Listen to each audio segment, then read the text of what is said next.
The school to which Alice Saunders was sent was different in almost every respect from the fashionable establishment of Mrs. Leroux. In regard to the studies, Miss Salisbury labored far more to discipline the mind, and lay a thorough foundation upon which a good education might be reared up, than to have her young pupils pointed at as ladylike and accomplished. In her 30 years of experience in teaching, she had seen many young misses sacrificed to their own or their parents' love of what was merely superficial in learning, preferring a smattering of French, ability to sing a few Italian operas, and to dance gracefully, to those acquirements which would fit them for the real duties and responsibilities of life. She had an old-fashioned opinion that when a young lady left school, her education was by no means complete, that only a substructure was formed upon which a beautiful temple might be raised. If Alice had been under her influence at an earlier age, the seeds of vanity and deceit which had early taken root in her young mind might have been eradicated, but half a year in such a hothouse as Mrs. Leroux's school had brought these shoots to a fearful state of maturity. With Miss Salisbury's discernment, it did not require many hours' acquaintance with her new pupil to give her an insight into the purposes and motives which governed the young lady. Beautiful in person, bewitching in manner, but wholly destitute of moral rectitude, could the preceptress have consulted her own wishes, she would have sent Alice directly back to her father, so much did she shrink from the responsibility involved in the moral training of such a girl. Then she doubted her own wisdom in introducing so artful a character among her other pupils. Certainly, was her mental exclamation, with such an influence to oppose, I must be doubly vigilant. As the house was too full to allow the new scholar a room by herself, and as the preceptress was far too conscientious to expose those committed to her care to such intimate companionship as would be unavoidable in roommates, she turned with a sigh from the parlor, where she had been talking with Alice, to make hasty arrangements for giving her a room with one of the under-teachers, who was her own niece, a young lady of Christian courtesy and great integrity of character. In half an hour, Miss Saunders was introduced to a pleasant chamber on the 3rd flight, where she found Miss Farley, her new roommate, awaiting her. Emma Farley was an agreeable young lady of 20 years, wholly unacquainted with her aunt's motives in putting Miss Saunders under her care, and very favourably impressed in regard to the newcomer. On the other hand, Alice was deeply chagrined at the idea of being under the constant surveillance of a teacher, but she was quite too much a woman of the world, and had profited too well by Aunt Clarissa's example to betray such a feeling. Indeed, the first words she spoke expressed exactly the opposite sentiment. "What a pleasant room," she said in her sweet, languid voice. "I am very happy to share it with you. I think we shall have delightful times together." While the new miss lazily arranged her wardrobe in the closet and drawers, the acquaintance progressed rapidly. Alice, with a degree of art far beyond her years, praised her companion's hair, complexion, and general appearance, accounting herself most fortunate in being thrown in with one evidently accustomed to the best society, and then drew from the unsuspecting teacher an account of the families in the neighborhood, with difficulty concealing her pleasure at the announcement that an academy for young men was in flood-tide of success at the other end of the village. "Of course," she remarked in an indifferent tone, lazily arranging a box of laces to hide her eagerness, "the pupils here are allowed no intercourse with the young gentlemen." "Aunt Salisbury is as cautious as possible," answered Miss Farley, "but as Dr. Bowles's pupils occupy the opposite wing to ours in church, they know each other by sight, and as a number of our young ladies have brothers there, some visiting is unavoidable." "Of course," was the careless reply.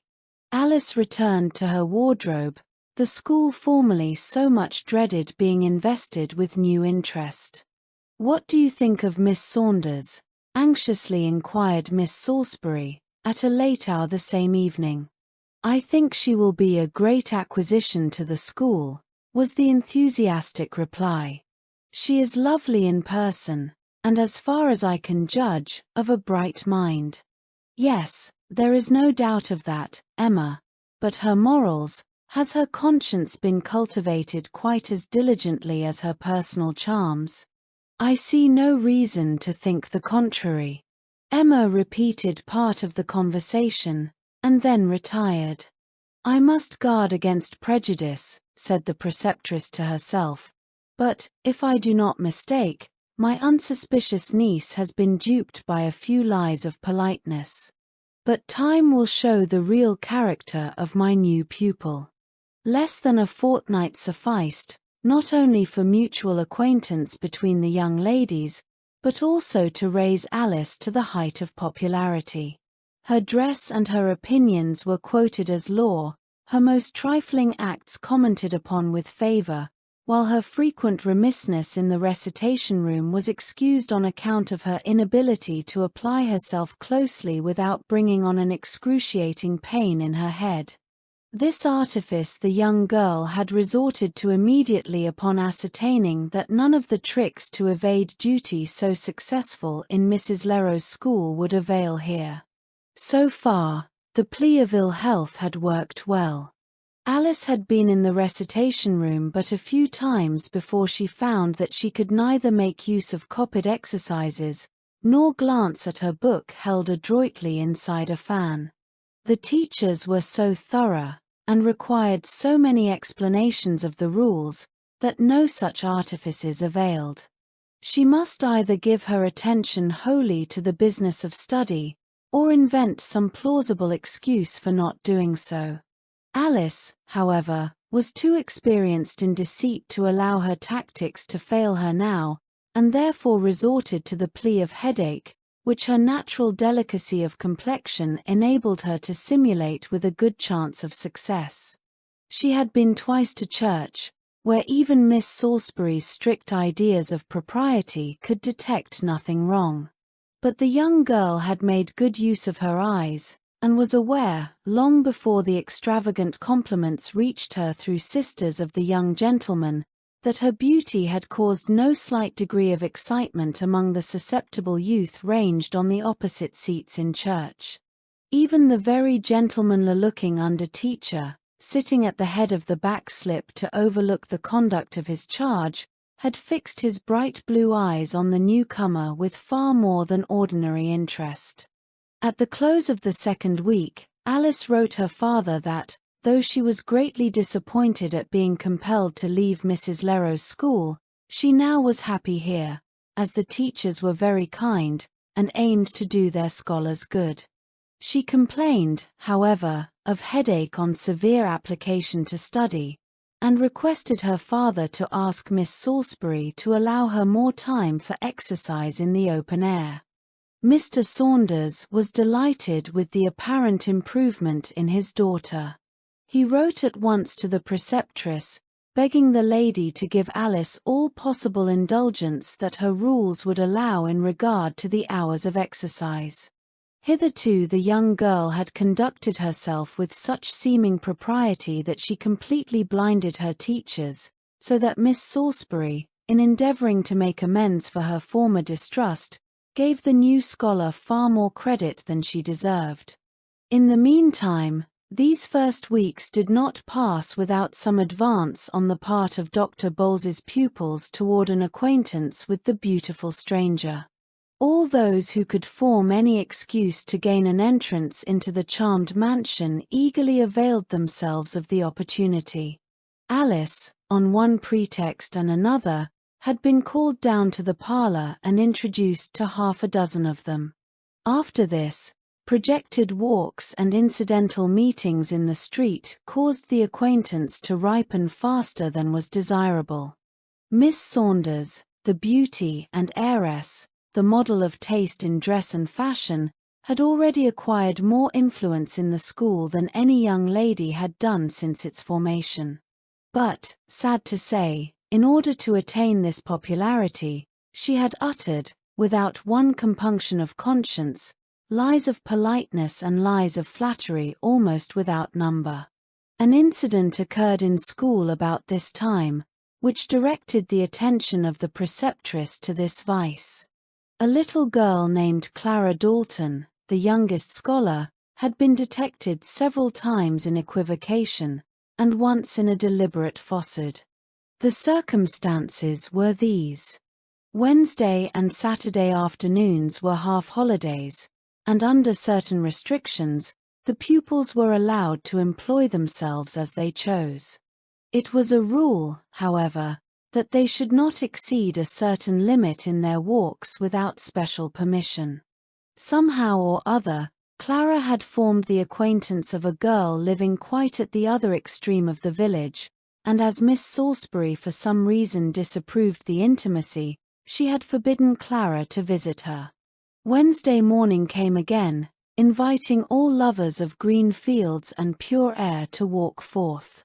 Miss Glisson, one of the older pupils, having arisen earlier than common, was sauntering through the garden with a volume of poems in her hand, when she heard a low murmur of voices close to the hedge separating the garden from the road. "I will," exclaimed a low, earnest voice. "I'll tell you how I can manage it. I'll get one of the girls to ask Miss Salisbury if we may go to the post office. We'll start early, and while the girl has gone in, I'll run across the fields to your house, as fast as I can go." "So you can," answered another voice. "I'll be there somewhere to meet you. Be sure to bring the money, and I'll have the earrings all ready. Goodbye, then, you'd better go now, or somebody will see you. What an old tiger Miss Salisbury must be, to keep you caged up so," said the street girl, spitefully.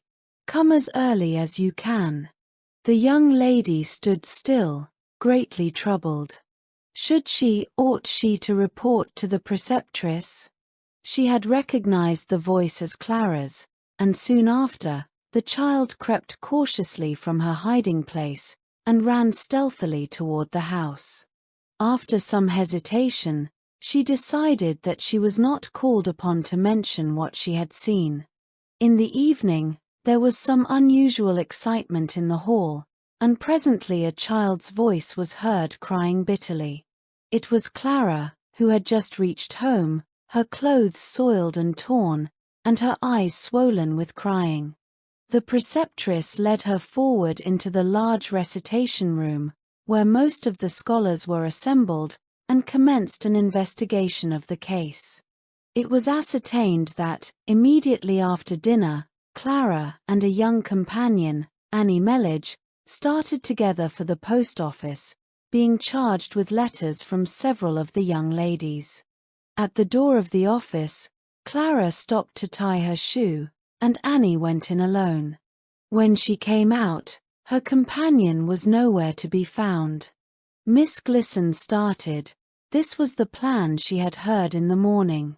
When questioned why she left so suddenly, Clara sobbed and hid her face in her apron, but as Miss Salisbury waited calmly for her to speak, she said at last that she heard an organ grinder down a lane nearby, and ran to find him, when a great dog flew at her, and tore her dress. Then a woman came out of a house and pulled her in and made her stay there. "That is a very unlikely story," said Miss Salisbury, shaking her head, "but as you have cried yourself sick, I shall postpone any farther examination of your case till morning." Not a word was said on the subject of the previous evening until the lessons for the morning had been recited, and then Miss Salisbury called upon the young ladies to resume their seats at their desks. "I wish to make some remarks," she began, "on a subject of vital importance to every one of you, that is, the habit, too prevalent at the present day, of falsifying the word. But first I will relieve your curiosity concerning Clara by informing you that, early in the morning, she was overheard planning an excursion which she was well aware was contrary to the rules of the school. With premeditated deceit and cunning, painful to think of in one of her years, She carried these plans into execution, slipped away from the companion she had induced to join her in a walk, and ran for half a mile to meet a child with whom I had forbidden her to associate. Here she disobeyed another rule and bought a pair of earrings without permission of any teacher to make such a purchase. This morning, a lady came to claim the earrings which the wicked child had stolen from her. I went to Clara's room, where I had left her till she was willing to confess where she had been, and found the jewelry thrust into her pocket, but even then she made many excuses before she would confess the truth. I shudder to think that I have a child under my care so dreadfully addicted to the sin of lying. And I think perhaps no time will be so favorable as the present for impressing the enormity of this offense upon your minds. The subject for discussion and essays this week will, therefore, be the various methods by which persons falsify their word, such as lies of convenience, lies of flattery, lies of malignity, etc., etc. To aid you in the examination of the subject, I wish to direct your attention to Mrs. Opie's excellent work on lying, which you will find in the library, and more particularly to the Word of God. In your essays on this subject, I wish you to quote and illustrate as many passages of Scripture as possible. The bell for the long recess then was rung, and the scholars dispersed to talk over poor Clara's sin, and to speculate on the punishment she would receive. A group of young misses stood together on the lawn, eagerly listening to Miss Glisson's account of the stolen interview of the morning. When she had finished, one pupil said, "It's horrid to think that such a little girl should be so deceitful." "It's so mean to lie," rejoined another. "I should be ashamed to show my face if I had told an untruth." "God showed his displeasure at the sin," remarked Amelia Davis, gravely. "I think I shall take the case of Ananias and Sapphira for my composition." At this moment, Alice gracefully crossed the lawn and joined the group. On her head she wore a bewitching straw hat, trimmed with a long drab plume and tied with ribbon of the same hue. Her complexion was as delicate as an infant's, the color in her cheeks being somewhat heightened by her excitement. "What a fuss Miss Salisbury makes about a few white lies that child has told," she said, her lip curling contemptuously. "I doubt whether Clara is old enough to know that there is any harm in what she said, such a little thing as she is. But if the fault is not corrected while she is young," said the lady who last spoke, "it will grow upon her. I can conceive of no worse trait than to be a confirmed liar." "Certainly. Of course lying is vulgar, to say nothing of its being immoral, but I don't believe the child meant to deceive, or would have done so, if she hadn't been frightened into it. She wanted the earrings, and, as the girl offered to sell them, I don't see how she can be much blamed." The young ladies seemed rather surprised at this view of the case, coming as it did from one they admired, and presently the baneful influence began to work, for one of them said, playfully, "I think Miss Salisbury is making quite too much of it." "Of course she is. I dare say she would call me a liar for sending word not at home to a caller whom I wish to avoid, as if it were not everywhere understood that it means you are engaged, or because I reply that my tablet is full of engagements, when a disagreeable gentleman wishes to dance with me.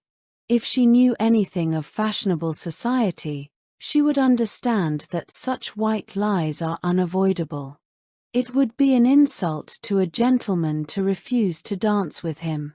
"Oh, how I wish I could go to a ball," exclaimed one enthusiastic young lady. "I don't think there would be much danger of my having to tell white or black lies. I'd dance with everyone who asked me. I shall never go into fashionable society if such deception is necessary," remarked Amelia Davis, in a serious tone. Friday afternoon was devoted to the composition, each young lady signing hers with a mark known only to the teacher. These were placed in a box, and pupils, generally the highest class, were called to the platform in succession to read them. As some of these explain the different kinds of lying, I shall copy them. The first read was entitled Lies of Trade, and was as follows. The sin of lying is denounced in the Bible in the same catalogue with the most heinous crimes. In the Revelation we read, For without are dogs, and sorcerers, and whoremongers, and murderers, and idolaters, and whosoever loveth and maketh a lie. The punishment denounced against them is dreadful. All liars shall have their part in the lake which burneth with fire and brimstone. There are many kinds of lies, but I shall only mention one of them, which I shall call lies of trade. In these are embraced all the different forms of deception by which persons dispose of the articles they have for sale. I was once acquainted with a storekeeper who confessed many of these tricks of the trade, as he called them, and insisted they were perfectly harmless. For instance, he used to tell customers that calico would wash like a piece of white cloth, which was literally the fact, though they understood him to mean that the colors were fast. Or he would say, I gave $1 a yard for this silk by the piece, and cannot afford to sell it less than $1.25, when these very goods had been bought at auction prices, and would bring a good profit at 90 cents. Or, when questioned as to quality and durability, he would answer, This delaine is all wool, when he knew it to be part cotton. It will wear like iron, when he more than suspected it to be tender, and, therefore, wished to be rid of it. This storekeeper also told me of tricks by which the grocers try to get off cheap or injured articles. They mix sand with sugar, adulterate tea and spices, sell barley for coffee, and Indian meal for ginger, all the time giving their word that the articles are pure and of the best quality. The next composition began in this way.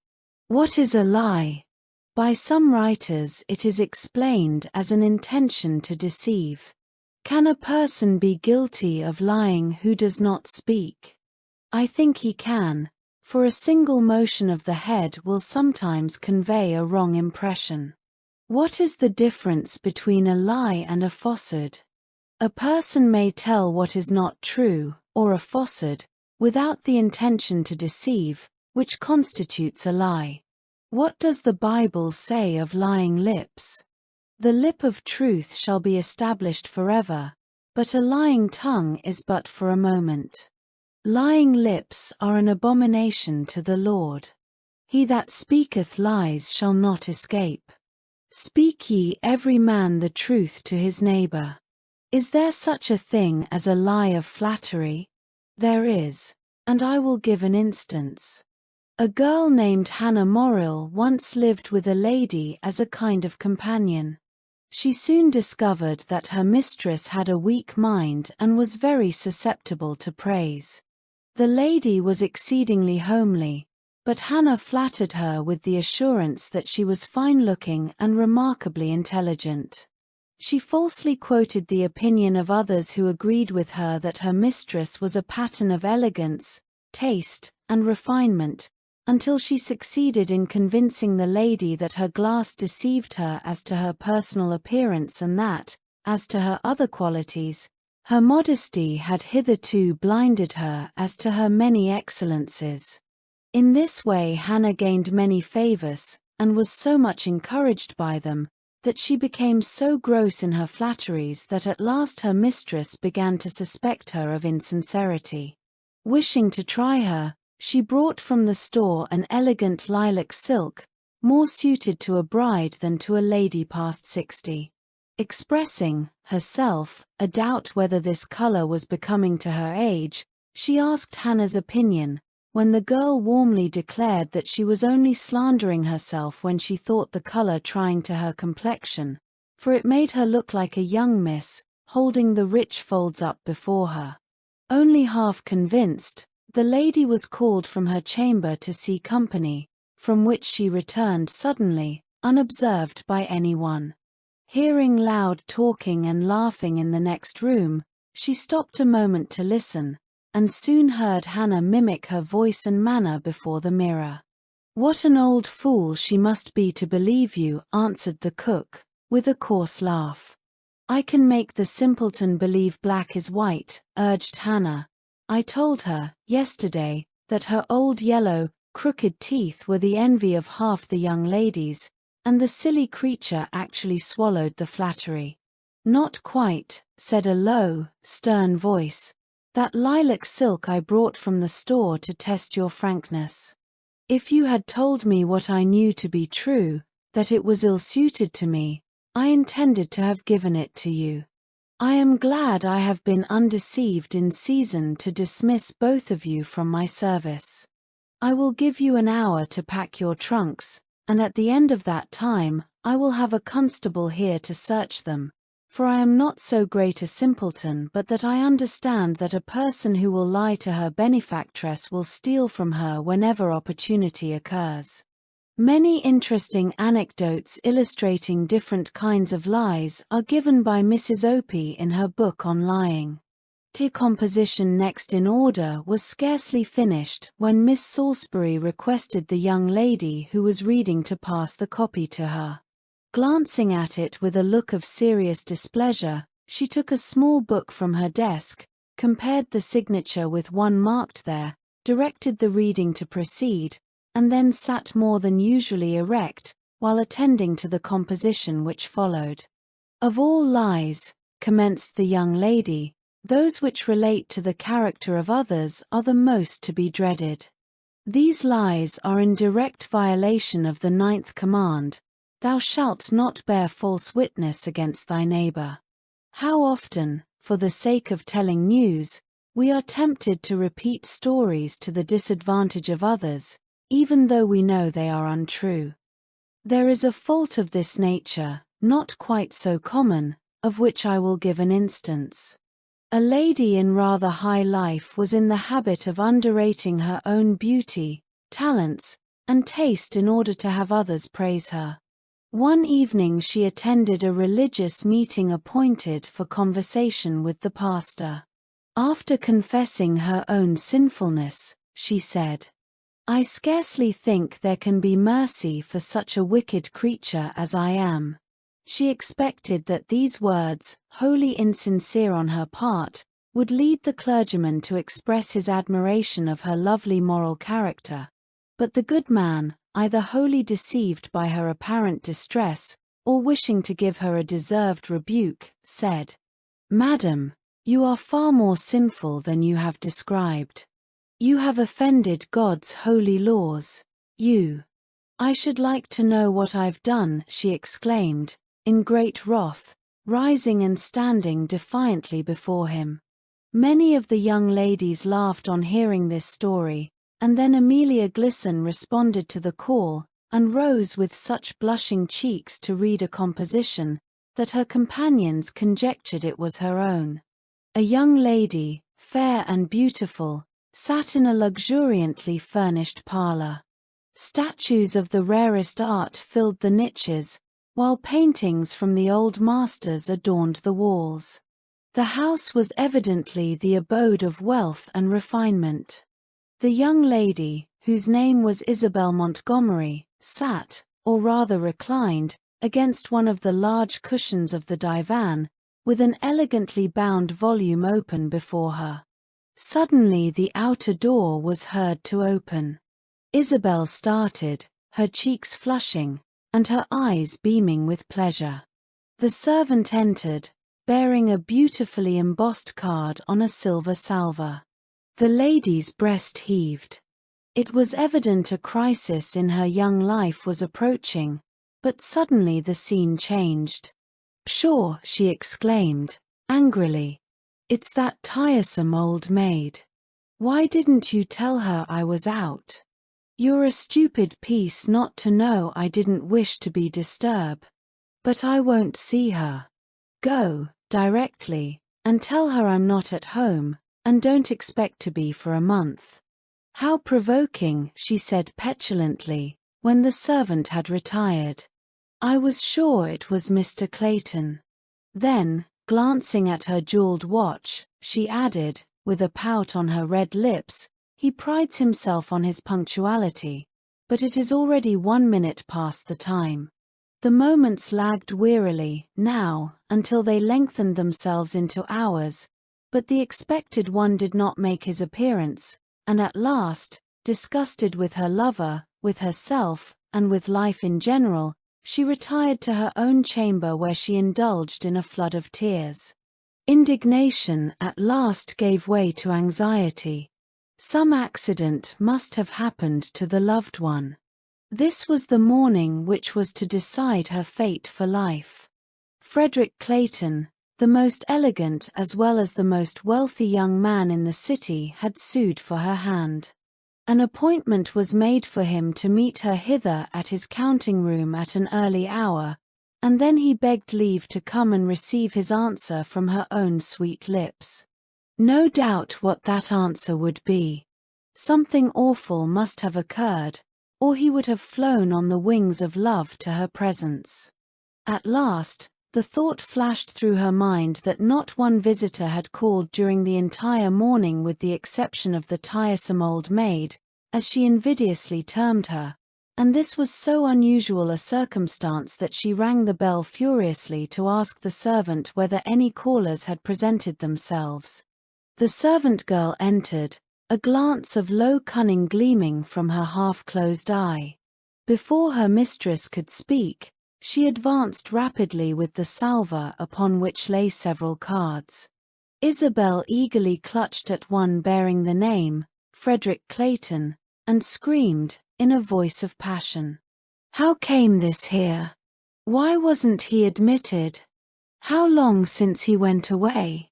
"He was in the anteroom, said the girl, "when I went back with the message to the old lady. He looked very much disappointed, and asked me 2 or 3 times if I was sure you were not at home, that he had an appointment with you, and it was very important he should see you this morning. I told him you went off all of a sudden, almost as soon as it was light, and said you shouldn't be back for a month." Isabel put out her hand and tried to speak, but her passion choked her voice. Then she flew at Bridget and tried to scratch her face. "You old wretch," she screamed, "you shall be punished for this. You did it on purpose. I know you did." "I haven't told you all," said the girl, in a triumphant tone. "The old lady was Mr. Clayton's aunt, and he came with her in her carriage. If she had gone, I should have given him a hint that you were in the parlor expecting of him, but as you bid me say you were away, I valued my character too much to take back my words while she was there. They talked mighty earnest together for a time. Once I thought he'd faint, he looked so pale, and he kept repeating, 'I can't believe it. The blow is too sudden. Only a half an hour ago, and I was so happy.' His aunt pitied him a sight, but it didn't do him a mite of good till she said, 'Be a man, Frederick. I acknowledge your future looks dark now, but the day will come when perhaps you will thank the Lord for this.' Then they looked around and saw me still standing there, and went away." Isabel had stood like a statue, but when Bridget stopped talking, she sank back in the divan, and with one shriek of agony buried her face in her hands. The hour which followed was the darkest her life had ever known, but darker moments still were yet before her. At 6 o'clock, her father returned to dinner, and sent Bridget to her room to say that he wished to see her immediately. "What does this mean?" he asked, angrily, when, noticing the dreadful pallor of her countenance, his wrath changed to pity. "Where is he, Frederick?" she gasped, trembling in every limb. "On his way to Smyrna with his sick brother. I found him waiting at my office when I reached it, impatient to gain my consent not only to your engagement, but to an immediate marriage, in order that you might accompany him abroad. They would wait, in that case, until the next vessel, which sails in a fortnight." I mentioned the trousseau, but he said all that could be attended to in Paris before your return. I found out, too, that Elise Bosworth, your mother's old friend, is Clayton's aunt, and was waiting to bring him here to use all the influence she possessed, through her love for your mother, to induce you to forego all the ceremony so natural to the occasion, be married at once, and accompany him abroad. She brought a casket of diamonds which were her sister's for her wedding gift. After some hesitation, I gave my consent, and expected, on reaching home, to find the house in an uproar of preparation, when, just before I left my office, I received this letter from poor Clayton, together with an enclosed note directed to you. Isabel, who had sank back almost fainting, mechanically stretched out her hand for the letter. The one to herself was as follows: Isabel, farewell. Hope whispered a different result to my wooing, but I have deceived myself. I am not yet calm enough to write. The shock was too sudden. Your father will explain. You are to be absent a month. Before your return, I shall be thousands of miles away. Perhaps I shall never return. May God bless you and give you a worthier, though you can never have a more loving, friend, Frederick Clayton. As my composition has already extended far beyond the contemplated limits, I will only add that a long and dangerous illness followed Isabel's lie of convenience. Near the close of the year, she persuaded her father to accompany her abroad, where, in a gay party in Paris, she met Mr. Clayton and his beautiful young wife. Having heard, through friends in his native city, the story which Bridget, dismissed in disgrace, had so diligently circulated, he had learned to thank God for preventing his union with one who could thus trample on the commands of his holy word, which says, "Lie not one to another." Some of the young misses had noticed Miss Salisbury's displeasure when one of the compositions was read, and wondered at the cause. They did not have to wait long for an explanation. The next morning, just before the preceptress struck the bell for school to be dismissed, she said, "Young ladies, I would like your attention for a few moments. Yesterday, among the compositions I noticed one which sounded strangely familiar. I at once examined the private mark by which I identify the writings of each of my pupils, and immediately after the close of the session, I took a book from my library and compared the two. They were precisely alike. Not a comma or semicolon wanting in one which was not in the other. You may imagine my surprise and displeasure when I found that I had one scholar who could thus be guilty of a lie of plagiarism, in attempting a composition on the sin of lying. I will not at present expose the young lady, whose punishment I have not yet decided upon. As for the rest of you, the consciousness that you have been guilty of no wrong in this respect will uphold you under the common blame which the sin of one of your number has caused you to bear. This crime is as truly a sin as any other lie. The scholar here virtually says to her teachers and schoolmates, "These are my thoughts and opinions," when she has been guilty of the meanness of stealing them from others. I remember once, added the lady, of traveling in a stagecoach, when one of the company produced a book to while away the tedious hours of travel. It was a work which had been published anonymously, and had by its merit caused quite an excitement in the reading public. "Ah," exclaimed one lady present, "you have the new work, I see. May I ask you how you like it?" I noticed that another lady in the corner seemed greatly confused by this remark, and when the one addressed replied that she greatly admired it, remarked, "You do me too much honor." This of course was as much as saying to the company that she was the author of the book, and from that moment every one of them regarded her with great interest. In due time, I reached the end of my journey, and found my friend had invited a large party to do honor to the author of the new work. I entertained not a doubt but I should meet my acquaintance of the stagecoach. Imagine my surprise when I was led forward by my hostess to a seat in the corner, where sat a youthful matron, blushing at the attention paid her, and begging my friend to allow the fact of her being an author to remain, at least for the present, a profound secret. In great distress for the truthfulness of my stage companion, I withdrew my friend to another room, and asked her what ground she had for believing Mrs. Gordon, the lady present, to be the author. The very best of reasons, she said, smiling. I read the work in manuscript, and subscribed for a dozen copies of the first edition, before I could persuade my modest friend that the public would regard her work with favor. Now, I ask you, young ladies, what is your opinion of the traveler, who, by her manner, led her companions to believe her the author? It was mean. I should die of shame. She was guilty of a wicked lie, exclaimed one and another from different parts of the school. And is not that young lady equally guilty who appropriates the words and thoughts of another, and claims them as her own? She is. I'm glad I didn't do it, and I'm glad, was the echoed response.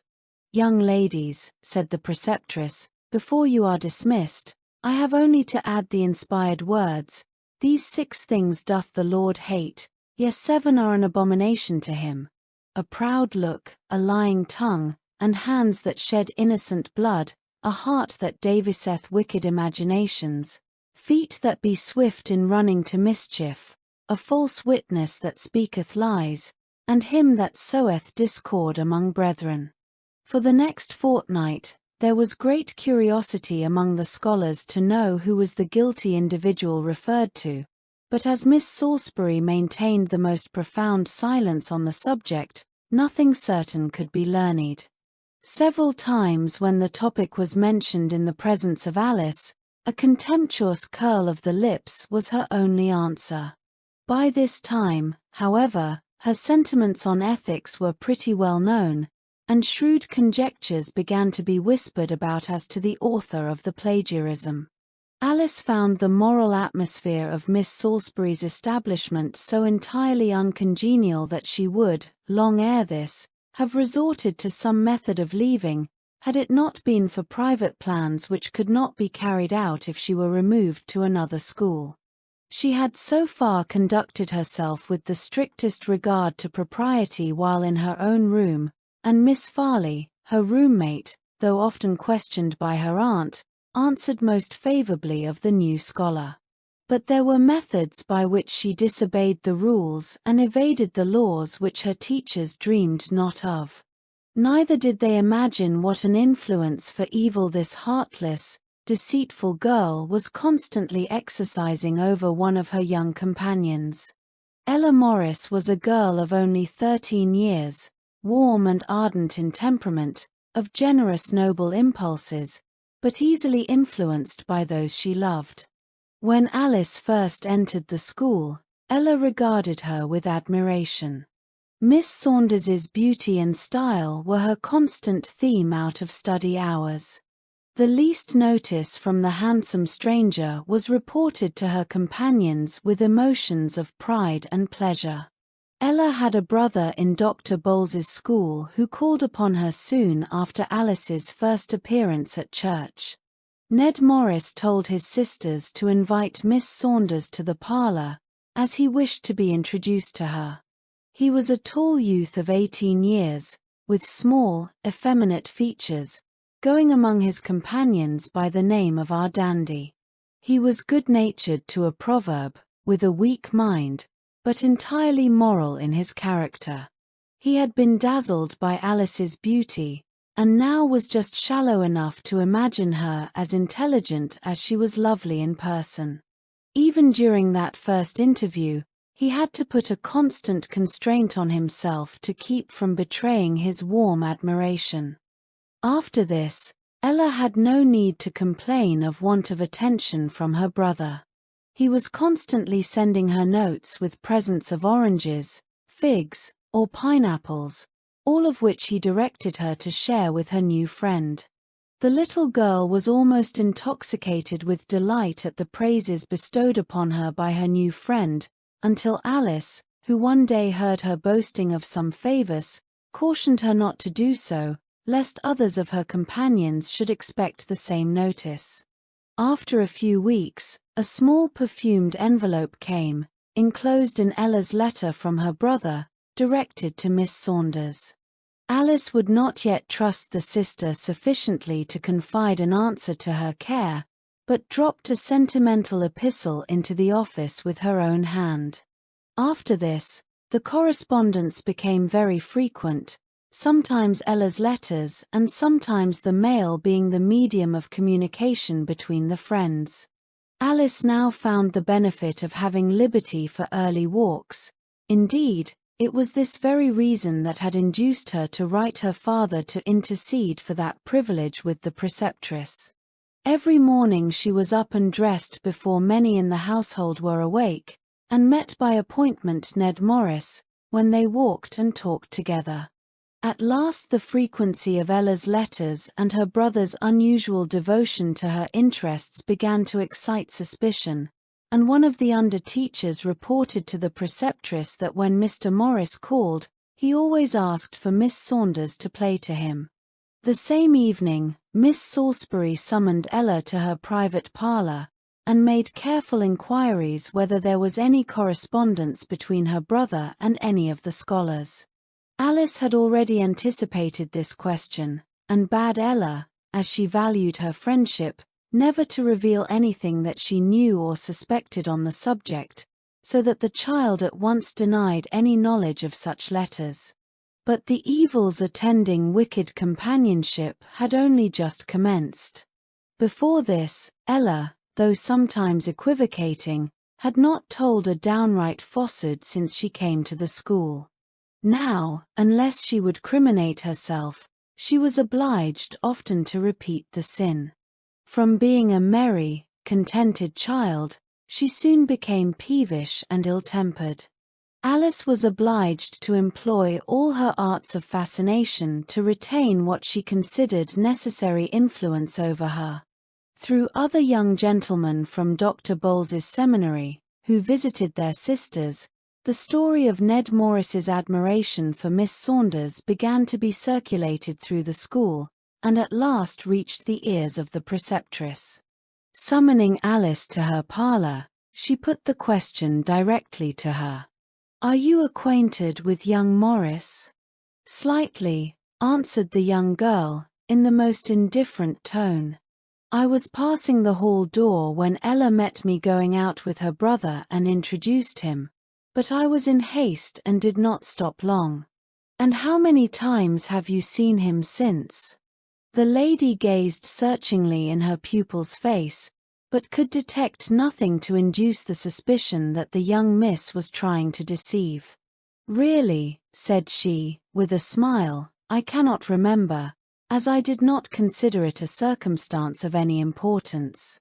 I suppose I may have seen him 4 or 5 times. I do not ask the questions from curiosity," added the teacher, "but because your father placed you in my care, telling me that you were a motherless child, and needed special watching. You are well aware that the rules of my school absolutely forbid all correspondence, or special attention even, between my pupils and those connected with Dr. Bowles's seminary. Have you ever violated these rules?" "Never to my knowledge," was the unhesitating reply. "I heard a rumor of a communication to you through his sister," said the lady. "I have not received any such. If Ella knows of a communication, she has not delivered it to me. I am relieved to know that such is the fact. Both you and the young gentleman are far too young to form any attachment at present." In recalling this interview at a later hour, Alice did not feel one qualm of conscience in regard to the dreadful untruths of which she had been guilty, but she was somewhat vexed that anything should have excited the suspicion of the teachers, as now it would be more difficult to evade them. That very evening, she wrote a note to Mr. Morris, begging him to be more careful what he said of her, and consenting to ride with him the next afternoon, which was a half-holiday. Throwing a veil over her head, she stole softly out to the garden to a place in the hedge accessible from the street, where of late she had placed her letters. Miss Salisbury acknowledged to her niece that she felt much easier after her interview with Alice, who appeared wholly indifferent to the admiration of Mr. Morris, if indeed any such feelings existed. She even owned that she had been prejudiced against the young lady ever since the affair of the composition, but Alice had explained that, if not to her satisfaction, at least so as to prove that she might have been guilty of such a plagiarism without understanding that it was improper. It was true that soon after the event occurred, Alice was summoned to account for her misdemeanor.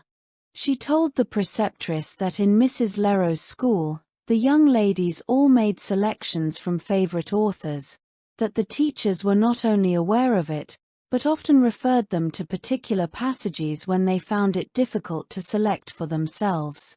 This, like most of her other statements, since her arrival at the seminary, was wholly false. When the teacher explained the deception, she thanked the lady warmly and declared she would never be guilty of copying again. The next morning, when school was dismissed, Miss Salisbury and her niece, Miss Farley, started immediately for the next town, where they had business. It was near night before they were able to return, and they were driving through a retired street which shortened their distance about a mile, when they saw in front of them a buggy upset, and a crowd rapidly gathering about it.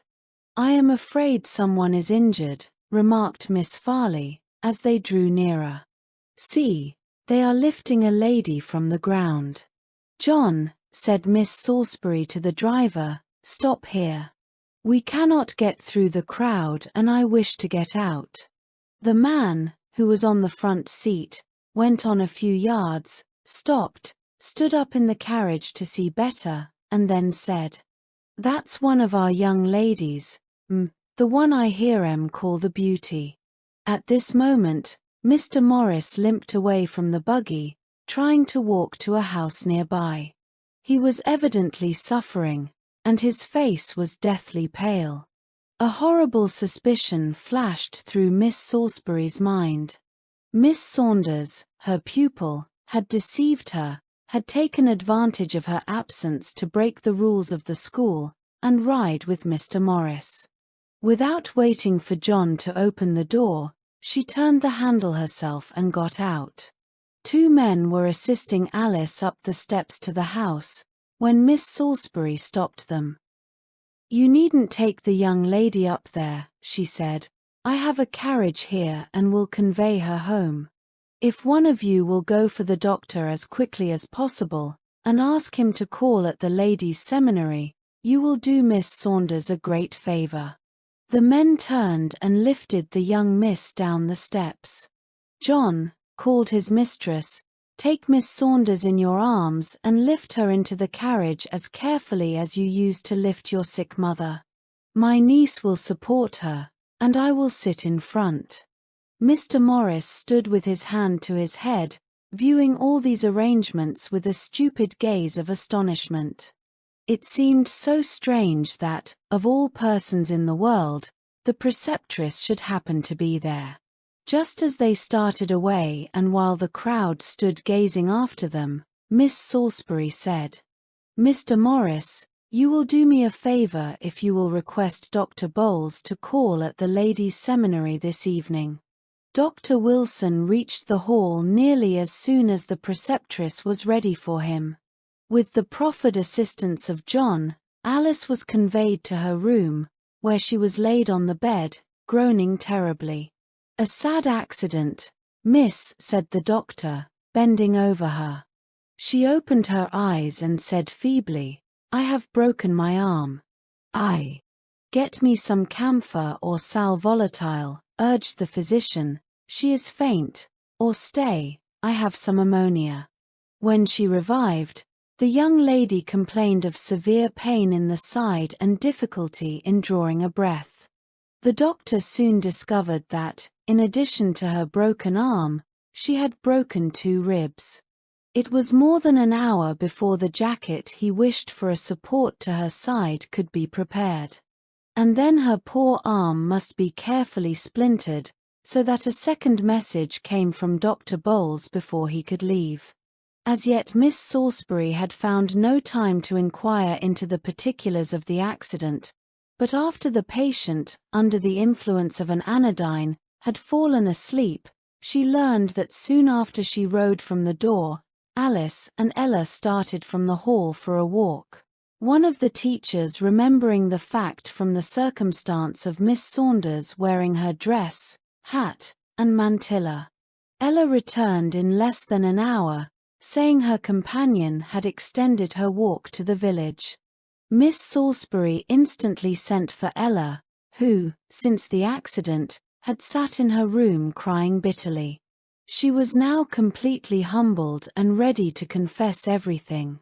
The preceptress listened with horror as the child unfolded a long tissue of falsehoods into which she had been led by her artful friend. "I haven't been happy at all as I used to be," sighed Ella. "I wanted to confess to you how wicked I have been, and how wicked Ned was growing, for he has told Dr. Bowles a great many lies, but Alice wouldn't let me." "Poor child," said her teacher. "I ought to have guarded you from such influences, but I never knew you were intimate. Alice told me not to speak to her when others were by. She was afraid you would suspect about Ned," sobbed the weeping girl. "Oh, how sorry my mother will feel. Do you think Ned is hurt so he will die?" "No, Ella. I do not imagine either he or Miss Saunders are in any immediate danger, but I am more shocked than I can tell you at what I have heard. I hope, dear child, you will learn by this sad experience how dangerous it is to trifle with God's commands. Solomon says, 'A lying tongue is but for a moment. Sooner or later a liar will be put to confusion, and his words, even though he speak the truth, be distrusted.' My mother taught me to tell the truth," faltered Ella, her lip quivering, "and I don't believe Ned ever told lies till he knew Alice." The next morning, when the doctor came, he told her that Alice was far more comfortable than his other patient, who had struck his head against a stone, and had been delirious all night. On first reaching home, however, he had frankly confessed to his teacher his sorrow at having broken the rules of the school, taking all the blame of the accident on himself, saying he was struck with the beauty of Ella's friend, and had repeatedly invited her to ride with him, which she had constantly refused until the occasion when this dreadful accident occurred. From one of his classmates, the doctor learned that he confessed to have hired the buggy professedly to carry his sister to ride, but always intending to take Alice, and thought the accident a just punishment for the deception he had practiced toward his teacher. They rode about 10 miles to a neighboring town, and were returning to the place where Miss Saunders wished to alight, when the horse took fright and ran backward against a stone wall, upsetting the buggy and throwing them both to the ground. During the night, his thoughts ran upon his mother, who he seemed to imagine was standing over him, and whom, in the most heartrending terms, he implored to forgive him. The first moment of returning consciousness, he begged the nurse to ask his teacher to come to his bedside, and when Dr. Bowles instantly complied, entreated that his mother might not hear of his sad conduct until he could write and confess it to her. "I am her only boy," he said, feebly putting his hot hand on the doctor's, "and it will not hurt her so much if she hears it from me." Dr. Bowles readily promised this, offering to send for Mrs. Morris if he wished, only stating that he had met with an accident. The young man hesitated for a moment, and then said, "If I'd done my duty, I shouldn't have been hurt. I ought not to make her suffer for my fault. No, I'll try and do without her, though I never was sick without her being by me." Miss Salisbury was much affected by this account, and sighed as she remembered that her pupil had, as yet, manifested no penitence. Indeed, she replied to any question that was asked her only in monosyllables, whispering that it hurt her to talk. The physician pronounced her free from fever, and, ordering that the bandages on the arm should not be disturbed and that the patient should live on gruel for a day or two, he took his leave. On his departure, the preceptress sat down to her desk and wrote as follows. Mr. Saunders. Dear Sir, when you confided your daughter to my care, you mentioned that she was addicted to Fossard. I, therefore, placed her in the room with my niece, and thought that if she did not receive good impressions from the influences around her, she certainly could do no harm to my other pupils, but I was mistaken. Alice, beautiful and accomplished, soon acquired an influence with her schoolmates which, I am deeply pained to tell you, she has used for evil. She has set her will in defiance of the rules of the school, and brought pain and sorrow, not only upon herself, but upon others. Yesterday she was thrown from a carriage while riding stealthily with a young man, a member of an academy near us. She induced the sister of this youth to be the medium of communication between them, and what was far worse, to tell repeated falsehoods when questioned on the subject. Your daughter was fortunate to escape with a broken arm and 2 broken ribs. The doctor reports her this morning as doing well, and I have provided a nurse to take the exclusive care of her.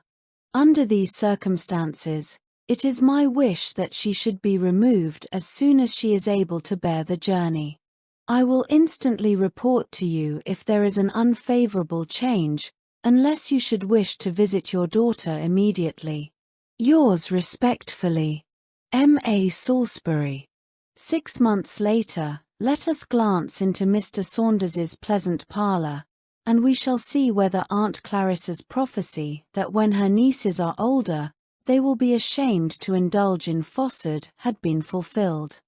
The lady sits midway between the window and the cheerful fire in the grate, earnestly discussing the merits of a gentleman who, after a somewhat prolonged call, has just taken his departure. Alice is warm in her praises of his moustaches, his white teeth, and his graceful figure. Aunt Clarissa, suddenly awakened to her responsibility as the chaperone of a marriageable young lady, has become strangely cautious.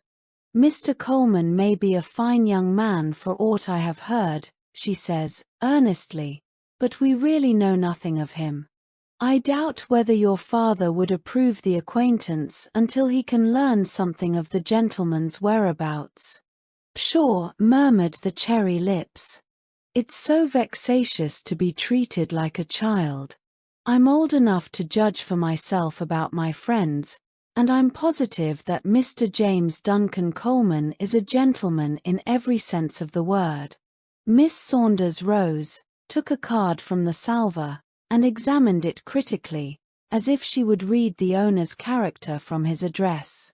Did you notice how gracefully he left the room, and how well he talked about the pictures?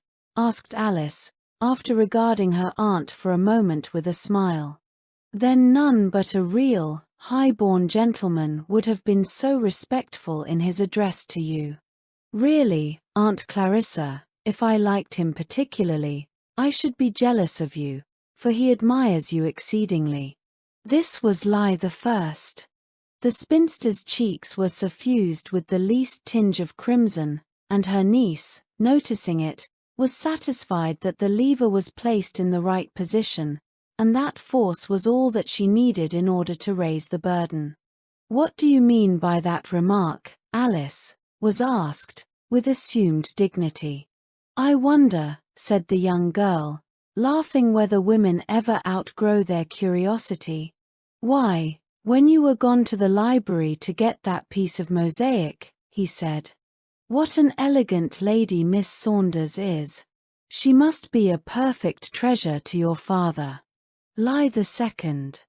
I acknowledge he is singularly pleasing, remarked Aunt Clarissa, after a brief pause.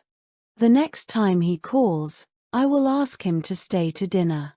I think your father would be pleased to meet him, and then he could soon find out his antecedents." Alice pouted.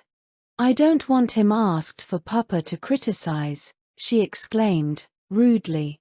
"I care nothing at all about him, Lie the third, only that he makes an hour pass agreeably. Very likely I shall never meet him again. Lie the fourth. Ah, Alice, didn't you engage to dance with him at the ball tomorrow night?" Days glided into weeks until the spring opened, and Alice by her judicious and well-timed flattery had so well managed her aunt that nearly every morning found Mr. James Duncan Coleman sitting familiarly in Mr. Saunders's parlour, while that gentleman had as yet to be informed that there was such a person in existence. The young lady had an indefinite idea that her father would disapprove, certainly in the light of a suitor for her hand, of a man who had no regular employment, except to spend his mornings in detailing gossip and small talk in a lady's parlour, while his evenings alternated between the theatre, opera, and ballroom, and indeed, sometimes a doubt intruded itself into her mind whether such a man could render her happy. But then he was so fond of her, and his moustaches were so splendid. At the very nick of time, as Alice termed it, Mr. Saunders announced his intention of improving Ellen's vacation by taking her and her cousin on a trip to the West. "If I were pious, like Aunt Collins," exclaimed the young girl, "I should say that Papa's journey really seems providential. I have put off inviting Mr. Coleman to dine, on one excuse and another, until I am almost ashamed to look him in the face." Aunt Clarissa looked grave. She was growing uneasy with the responsibilities resting upon her, and would gladly have shared them with her nephew. Once or twice of late she had noticed that Mr. Coleman started when she had proposed an interview between him and Alice's father, but this her niece readily explained by saying that they were having such nice times together, she presumed he didn't like to have them disturbed. She assured her aunt, again and again, that Mr. Coleman's society was eagerly sought in the best families, that many of her young friends were dying of envy on account of his attentions to her, and that every one she had asked spoke in the highest terms of his moral character. Lie the fifth.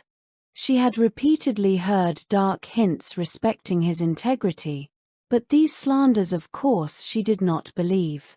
But for once the spinster was firm, and would not consent that Mr. Coleman should be invited to dine unless there were other guests. On the third day, therefore, after Mr. Saunders's departure, four gentlemen found themselves seated around his hospitable board. On this occasion, Alice had interfered with the appointments of the table sufficiently to order the servant to display to the best advantage all the rich plate that the house afforded. "It is so vexatious," Alice exclaimed, with well-acted sincerity, after the guests had partaken of the first course, "that Papa did not return today as he expected. The house seems so dreary when he is away."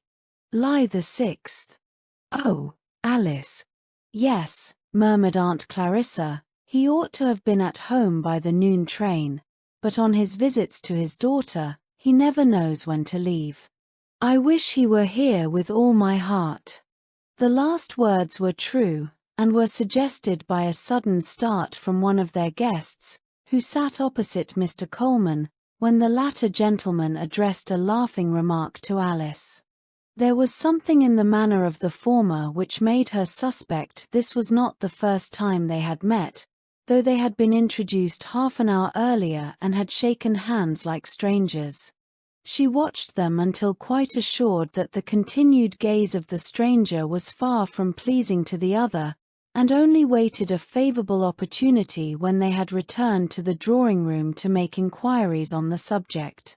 Only one circumstance helped her to go through the different courses with any degree of comfort, and that was the fact that her niece, turning from the fulsome compliments of Mr. Coleman, paid marked attention to the other guests. She might have known Alice well enough to suspect that she was acting out Lie the Seventh. Miss Saunders's plot of discovery was, however, prevented by a circumstance which occurred after dinner. Mr. Coleman was standing under the chandelier, where the strong rays of the gaslight fell directly on him, looking carelessly over a book of choice engravings, while Alice was talking with a gentleman by the window, when the stranger suddenly stepped toward him and, touching his arm, said in a low voice, "I think, sir, I have met you before." I hardly think I have had that honor," returned Mr. Coleman, with an evident struggle to retain his composure. "It was while on a tour to the lakes," persisted the stranger. "You were in the employ of government." "Ha, ha, that's a good joke," Mr. Coleman exclaimed, with a forced laugh. "I wish I had been so fortunate, but, ha, ha, ha, government has never deigned to notice me." "Excuse me, sir," replied the other, turning to Miss Saunders who stood near, devouring every word, "but these resemblances are very striking." At a later hour, the stranger begged Miss Alice to give them some music, and while helping her choose a song, took the opportunity to say, "Are you much acquainted with the gentleman yonder calling himself Mr. Coleman?" "Scarcely at all," she answered, in the same low tone. "He is one of my father's friends, not mine." "Lie the 8th. I am glad to hear it," he murmured, more as if he were speaking to himself. The next morning the servant who took care of the silver reported to Miss Saunders that 3 of the largest forks and a heavy gold-lined pudding spoon were missing. The spinster's character, as housekeeper, was touched at once. She called all the servants together, and insisted upon an instant and thorough search for the missing articles, threatening, if they were not found, to deduct a sum necessary to replace them from their wages. "I can answer, for one, that I'm innocent," said the girl who had reported the loss. "I went to the dining hall as soon as I heard the gentleman go to the parlor, and found Miss Alice's beau there, picking up his handkerchief he said he'd dropped under the table. I began collecting the silver at once, but didn't miss anything until I had washed the forks and was counting them to put them away." Much displeased, Miss Saunders ordered them not to give up the search, saying of course the forks are somewhere in the house, and then was returning to her chamber when her niece called out from the parlor, "Aunt Clarissa, have you seen my bracelet anywhere? I suppose it must have coma unclasped in the evening, for I can't find it in my room." "What bracelet did you wear, Alice?" "My new one, of course," was the petulant reply, "the one I had to tease Papa so long for. It's enough to vex a saint," she added, looking under a large chair. "I don't recollect missing it from my arm in the evening, and I was so tired when I went to bed, I can't remember whether I unclasped it then or not." "Then it is certain there are thieves about," shrieked Miss Saunders. "I'll send for a detective at once, and put him on the track. I shan't dare to look your father in the face. Why, that bracelet cost $60, the forks were 3 apiece, and the pudding shovel 15. I paid for them with my own hands." A man, plainly dressed in citizen's clothes, soon made his appearance and announced himself as a member of the detective police, to whom Aunt Clarissa gave in detail an account of the missing articles. "I dare say there is a great deal more stolen," she said, casting her eyes searchingly around the room, "but we have discovered no other loss." The officer smiled, and after receiving from aunt and niece rather a confused account of the dinner party, during which the spinster freely owned that she wished it had never taken place, and having taken the name and residence of each gentleman carefully down in his notebook, he said he should like to examine the servants. Half an hour later he left the house satisfied that the thief, if such there were, did not reside within its walls, promising to give the subject his immediate attention, and report to them at the earliest moment.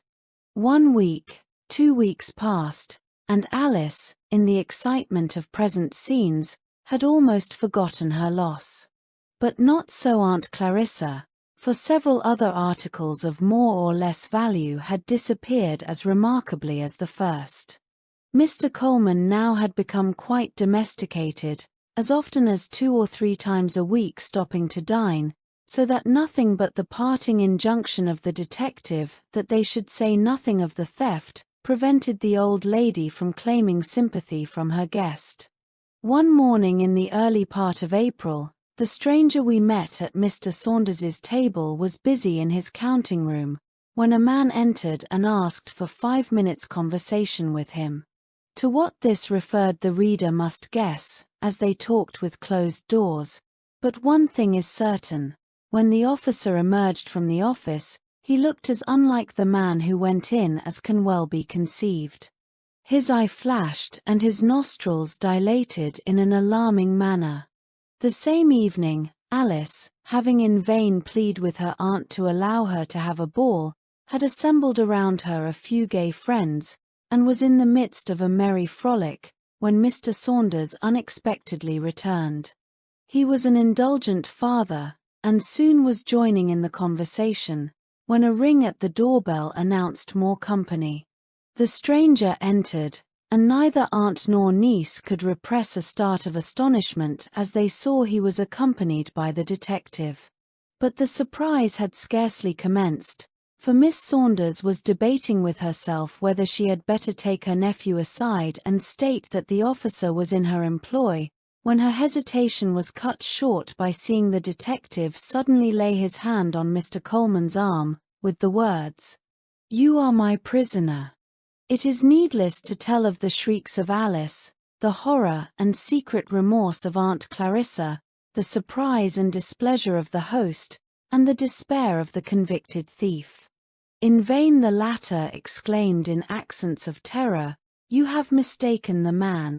The stranger referred in explicit words to a meeting in Sing Sing, while the officer informed him that, as the stolen articles had been found in his trunk, he might as well prepare for a return to government service. The mortification of Alice at the degradation of a man who had dared sue for her hand did not speedily pass away. The intimacy had advanced much farther than Aunt Clarissa ever dreamed of. The young miss shuddered as she realized what might have been her doom if she had yielded to his entreaties and been privately married in the neighboring city. For several weeks, she was more thoughtful than ever before. She could not rid herself of the bitter reflections that were forced upon her, and sometimes confessed to herself that truth and frankness were more to be relied upon than deceit and art.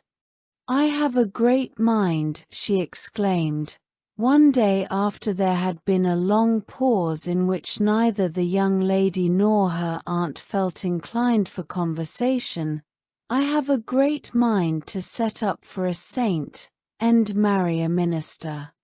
The old lady dropped her crocheting, and stared at her niece in amazement. "It makes me sick of society every time I think of Mr. Coleman," remarked Alice, with a faint smile at her aunt's continued gaze. "I would follow Ellen's example and discard fibbing, or lying, as she bluntly calls it, only truth-telling is often so inconvenient. I think Ellen's rule would be a profitable one for all of us," returned Miss Saunders with a heavy sigh. "I mean if it were not carried to an extreme." "Just so, Auntie. Now you are at one extreme and Nellie at the other, while I maintain the happy medium."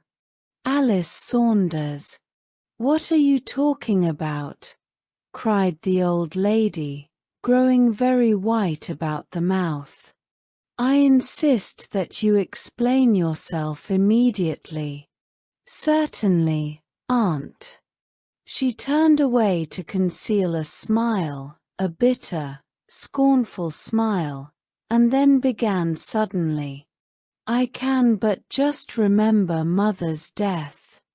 The room had been dark, but all at once Nurse fastened back the heavy damask curtains, and a flood of golden light from the setting sun poured into the room, making everything beautiful. I remember just how it shone on Mother's face, giving it an unearthly beauty, and how eagerly she gazed through the window at the gorgeous spectacle. See there, she said, pointing her thin finger toward the illuminated heavens.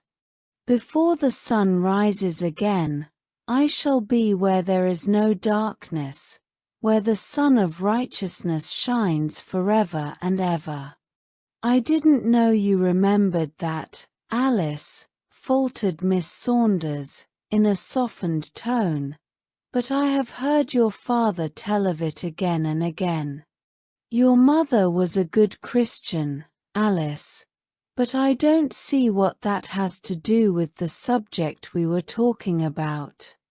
It has everything to do with it, for after Mother died, you came, and then our education commenced.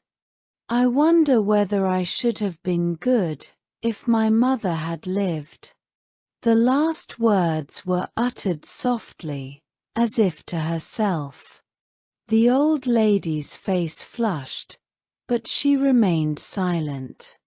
I'm going to tell you the truth for once, Auntie, and I think you'll agree with me that lying is vastly more agreeable.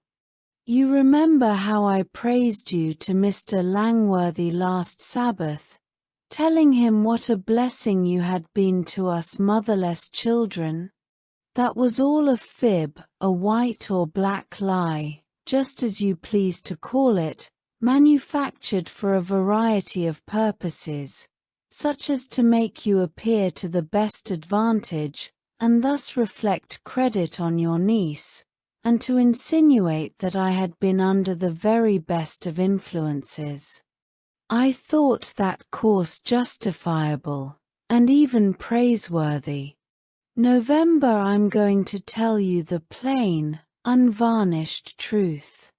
You are a liar, Aunt Clarissa, one of the extreme kind, who flinch at nothing to carry out your plans.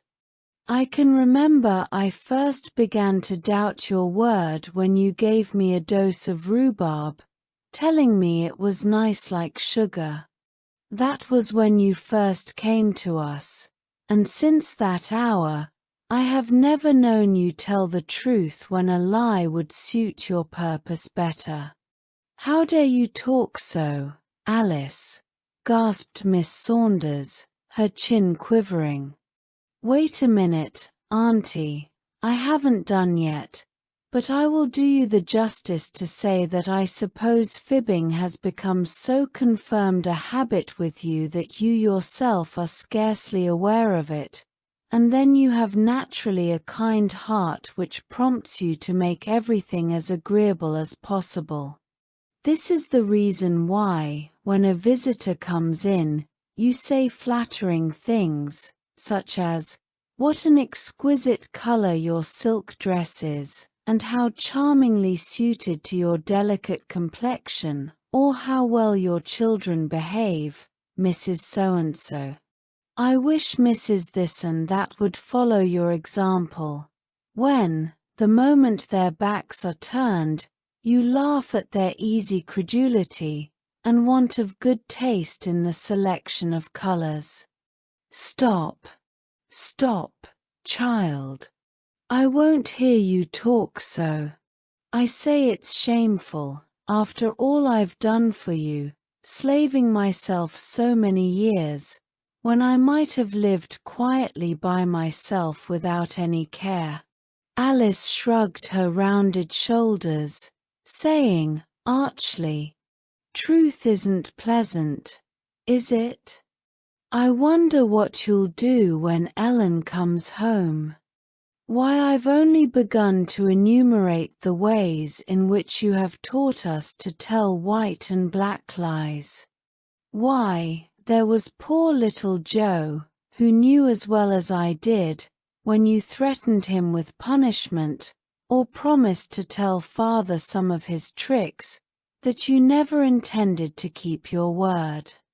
Wasn't that a good lesson for a bright, imitative boy to learn? And didn't he learn it to perfection? Perhaps he would have been alive now, if he had been taught to be truthful. Miss Saunders sprang upon her feet, and caught her breath with difficulty. And so you charge me with murder, the murder of one I loved so dearly that I would have had my hands cut off to save his life. Alice Saunders, I'm telling the truth now if I never did before, and I say that you'll repent of this. You shall repent of it. Then, with a burst of tears, she left the room. 5 minutes later, the young lady sauntered to the piano and began to play a new and favorite opera. The scene had made little impression on her. The next week, however, she was delighted to receive an invitation from a former schoolmate to visit her in the country, and gaining the consent of her father, was soon on her way. Ada, or Adeline Morrison, was a simple, unassuming girl, who had been easily won to admiration by Alice's beauty of person and ease of manner. She was at this time in need of a confidant, and chose one she supposed possessed of qualities of mind and heart corresponding to her outward appearance. We shall see whether she chose wisely. Squire Morrison, as he was always called, lived in a handsome house in the village of W. He was what is sometimes styled a denominational man, that is, he was strongly attached to his own church, and unwilling any of his family should attend any other, or associate with members of other societies. Now it so happened that a young, unmarried clergyman was about to settle over the new church, and that Ada, in visiting a poor servant of her father's, had met this gentleman, and considered him singularly interesting. Nay, she carried her admiration so far that she would willingly have forsaken the associations of her childhood and youth, for the pleasure of hearing him preach. Twice, indeed, she had enjoyed that privilege unknown to her parents, while visiting a young friend, and fancied that the clergyman's eyes expressed pleasure at seeing her there. Alice had scarcely been in the house an hour before she was acquainted with every thought of her friend's heart on this subject. And when Ada with flushing cheeks exclaimed, "Now, if I can only manage to get acquainted with him, I shall be perfectly happy," she was ready with the answer. "Nothing can be easier, my dear. I shall tell your father that I always attend the Presbyterian church, and of course he will not object to your accompanying your guest. Then if your clergyman is a gentleman, he will inquire us out and call upon us." Ada clapped her hands and gave her friend a warm demonstration of her affection. It never entered her heart that Alice was planning a deliberate lie, having never entered a Presbyterian church in her life. Squire Morrison gave his consent when his guest hinted her desire that his daughter should escort her to church. Ada, influenced by real feeling, would have chosen a retired seat, where, unobserved, She could listen to the teaching of the man who occupied so large a portion of her thoughts, but this was not agreeable to Alice, who requested the sexton to show them to a slip near the pulpit. During the service, the clergyman's eyes rested frequently on those two apparently earnest hearers of the word, causing a thrill of such delight in the heart of poor Ada that she could scarcely conceal her emotion. Her companion meanwhile was charmed with the intellectual countenance of the preacher, with the elegance of his form, and the rich, mellow tones of his voice. She no longer wondered at the infatuation of her companion, nor hesitated one moment to violate their friendship by a determination to win him for herself if she could. While Ada was moved to tears by the touching appeal from the pulpit, and forming earnest resolutions of profiting by the discourse, Alice was making her plan for her new conquest. Henceforth the subject of amusements, the theatre, operas, etc., etc., must be tabooed as forbidden pleasures. Religion must be the order of the day, and the artful girl did not hesitate one moment before assuming the sacred guise, nor doubt she could effectually cover the deceit. After a lingering glance at the desk, the strangers were about to leave the slip, when Ada's friend, Miss Locke, stepped from an opposite pew and welcomed her. Then followed an introduction to Miss Saunders, a ceremony Alice never went through in a hurry, and by that time Mr. Barton had reached the aisle on his way out of church. Nothing was more natural than for his parishioner to introduce him to the strangers, nor for him to walk by their side 2/3 of the way home, as his path was in the same direction. When they parted, Alice was sure she had made an impression. "Oh, how thankful I am that you came," cried Ada, pressing her companion's arm. "Didn't it all happen beautifully? And isn't he a splendid preacher?" Alice smiled complacently. "He is a gentleman and a scholar," was her cool reply, "and perhaps, if I had not a beau ideal of my own, I might admire him as much as you do. Now I am free to aid you, all in my power." 2 weeks passed, and Mrs. Morrison, a sincere, trusting person, considered her guest a young lady of earnest Christian character, for she not only was present at the 3 regular services of the Sabbath, but Tuesday and Friday, in company with Ada, wended her way to the vestry, where the weekly lectures were attended. As they went alone, Mr. Barton, as a matter of course, escorted them to Squire Morrison's door, and sometimes entered the parlour for a few minutes. On these occasions, Alice carried on the most of the conversation with the clergyman, while Ada, whose innermost soul had been moved by his pungent appeals, was abundantly content to listen to his instructive remarks. She sometimes envied her friend that she so readily entered into the feelings of the pastor, who, only by an occasional glance, acknowledged her own presence. Alice had never been so excited and happy as during this visit, which was prolonged from week to week by the cordial invitation of both mother and daughter. One evening, when Alice had been in W nearly a month, Ada was so unwell that Mrs. Morrison would not consent to her leaving the house.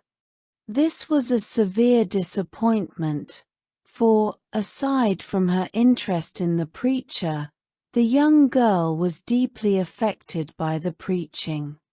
Indeed, sometimes she thought the desire to live a new life, a life of holiness and happiness such as he described that of a Christian to be, was paramount to her wish to gain his friendship. She pleaded earnestly with her mother, but Ada was an only daughter, a tender, well-beloved plant, needing constant culture, and the lady was firm in her refusal. "I will tell you about the lecture," said Alice, secretly rejoicing in this opportunity to be alone with the pastor, "and perhaps he will call as we return."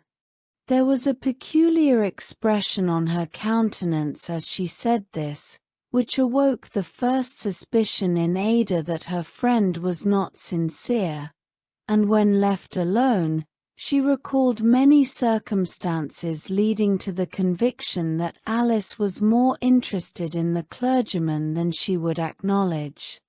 True, the latter had freely described Mr. Mortimer, a gentleman to whom she declared herself engaged to be married, but the distrust once awakened could not be removed, and the startled girl speedily arrived at the very unpleasant conclusion that her friend had proved unworthy of her confidence. It was nearly an hour later than usual when the visitor returned, and by this time Mrs. Morrison had become so alarmed for the safety of her guest that she was pressing her husband to go in search of her, when her voice was heard at the door. She entered, smiling, wholly unprepared for the searching glance with which Ada met her. Her cheeks were brilliant with excitement, and as she stood under the chandelier, toying with her gloves, the light shining full on her beaming features, Mrs. Morrison thought she had never seen a prettier picture, and wondered whether the clergyman did not entertain the same opinion, and whether he could long remain insensible to such charms. When the young girls retired to their room, for Ada, though weary, had insisted on remaining downstairs till her friend's return, Alice evidently labored under some great excitement, which she in vain endeavored to subdue. "I have so much to tell you," she began, "but your mother has forbidden us to talk long. Mr. Barton inquired after you, and when I told him you were quite ill, was very uneasy." "Why didn't he come in, then, to see me?" asked Ada, turning aside her face. "He was detained by some persons in the vestry. Only think how mortifying to me to have to wait there for him, as if I expected of course he would come home with me, but there was no alternative, as I dared not come alone." This was only partly true.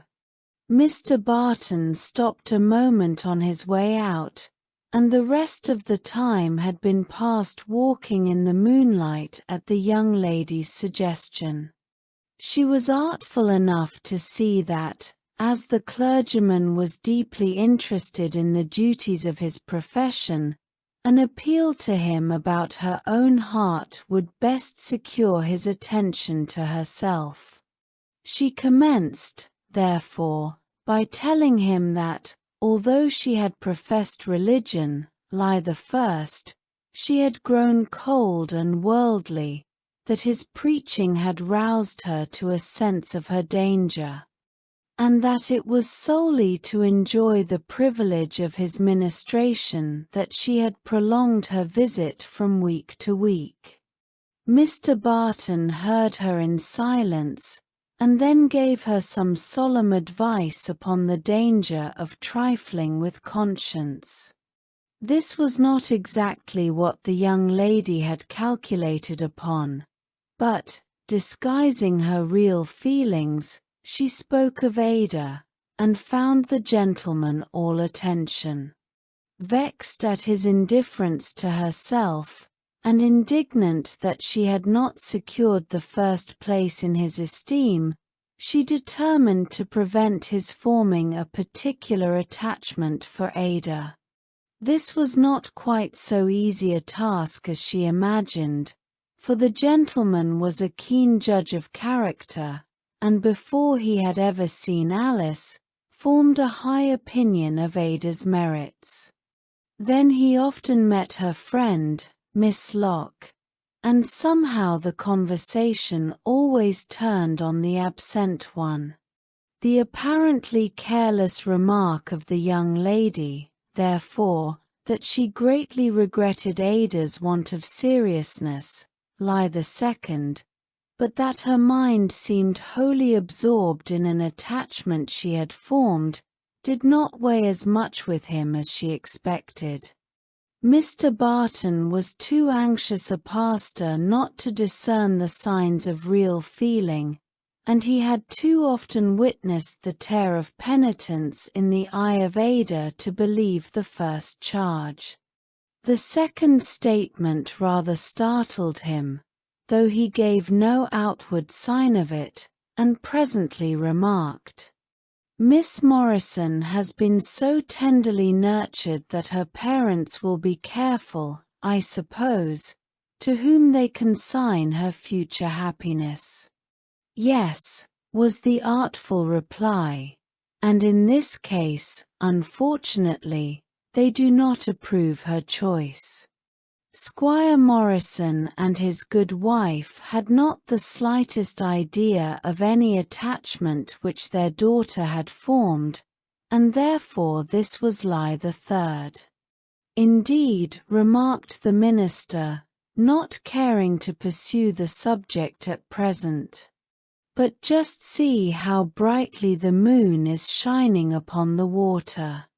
He then gave his companion an account of a lake near his father's house, hundreds of miles away, and how the moon, shining on it, converted it into a sheet of burnished silver.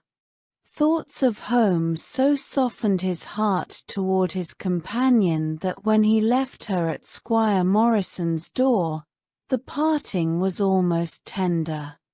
The next day, Ada was unable to leave her bed, and Alice, who had repeatedly declared that she could not longer postpone her return home, exclaimed that she would not leave her.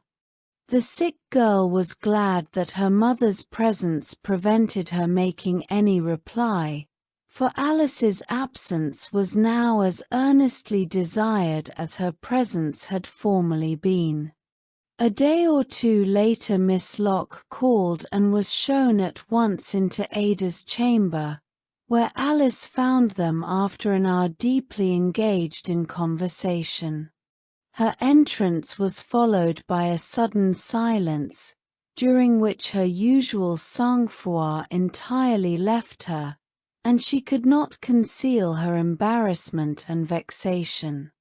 This was Saturday, and she had been prevented from attending the lecture alone the previous evening by Mrs. Morrison's remark. "If I were your mother, Miss Saunders, I should advise you not to go to lecture tonight. Though your motive may be excellent, it seems like courting the attention of the clergyman. I have resolved that when you leave, Ada shall never put herself in so awkward a situation." This suggestion, taken in connection with Miss Locke's long call, led Alice to fear that her remark concerning Ada had been repeated, and that it had excited the mother's displeasure, for, notwithstanding her statement that Ada's parents disapproved her attachment, she believed they would be delighted to have their daughter secure the affection of so good a man as Mr. Barton. To do Alice justice, she had sense enough to see that the young clergyman was vastly superior to any of the gentlemen she had heretofore dignified with the name of lovers, and, though vexed that he never praised her beauty, yet her heart was touched as it had never been before. The thought that Ada loved him, and that her affection was reciprocated, roused passions in her of whose existence she was wholly unaware. An angry flush, therefore, distorted her features on observing a quick glance of caution from Miss Locke to her friend, and she turned to leave the room, but, with a sudden resolve to prevent all farther private communication, she took a seat near the window, and presently saw Mr. Barton walk deliberately up the front avenue toward the house. In a moment the thought occurred that he had called to inquire why she was absent the evening previous, but this pleasant fancy vanished at once when the bell rang, and she heard him, through the open door, ask whether Miss Locke was ready to accompany him. The young lady started, exclaiming, "There he is, there's Mr. Barton. I must go, now." This was followed by some earnest, whispered remark to Ada, and the parting words, "You'd better follow my advice, dear. Frankness is always best." Ada arose from her chair to watch them walk away, and then returned to her seat. "Alice," she began, timidly, her pale cheeks flushing crimson, "how could you tell Mr. Barton that I had an attachment which my parents disapproved, and still worse that this attachment prevented my feeling any interest in serious subjects? Did he report that I said so? That is not answering my question, and I have often heard you pronounce it ill-bred to answer one question by asking another. I only asked why you did it. The fact I know very well." Perceiving that she could not avoid it, Alice smilingly replied, "It was all for your good, my dear. You know it is true that you have an attachment, and that your father is so strictly denominational that only his civility to a guest influences him to allow you to hear Mr. Barton preach. How could I infer otherwise than that he would be displeased? But why speak on such a subject to him?" Ada inquired, earnestly. "It appears to me strange and indelicate, besides violating a friend's confidence." For one moment Alice's thoughts recurred to the scene in Aunt Clarissa's chamber, when the truth made the old lady tremble, and she said to herself, "Truth is certainly very disagreeable," but she quickly rallied and answered, in a grieved tone, "I see. Ada, it is time for me to leave you. You have listened to the counsels of others, and have begun to distrust your old friend. I could explain entirely to your satisfaction, but you are not in a state of mind to listen unprejudiced. If you knew how sad I felt when I heard it, you would not say so, Alice. Now justice to yourself demands that you should speak. There is enough of our old friendship left in my heart to plead for you." "Perhaps I was imprudent," Alice began, "but it was all through my affection for you. I saw you were becoming so much absorbed in your attachment that your health was affected, and that your seriousness was yielding to love, and I wished to convince myself whether the attachment was mutual." Ada's mild eyes flashed her indignation. "I was convinced," Alice went on, "that Mr. Barton is heart whole. I don't believe he ever wasted a moment's thought on such a subject. At this moment Mrs. Morrison entered, and, noticing that her daughter was unduly excited, recommended that Miss Saunders should retire to the parlour where she would soon join her. After persuading Ada to lie down for a while, the lady went to her guest and requested a few moments' conversation.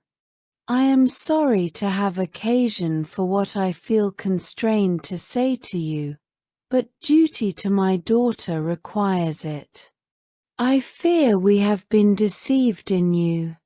A lady visiting in W informs us that your father has always attended the Baptist church, that your mother was a member there, and that you had never made a profession of religion. She said many other things which I will not repeat. I was aware of this when I advised you not to go to lecture last night, but I was not aware, until within an hour, of the manner in which you have returned our hospitality. I was sewing in the next room, and heard my daughter question you concerning a conversation with Mr. Barton, and I agree with her that it was equally unladylike, unchristian, and ungrateful for you to converse with him as you did. Ada, I am happy to say, agrees with me that it would have been safer for her to confide in her mother, and in the desire you expressed to terminate your visit, which, after these events, must be far from agreeable to either party. 10 o'clock the next day was the earliest hour that Alice could leave.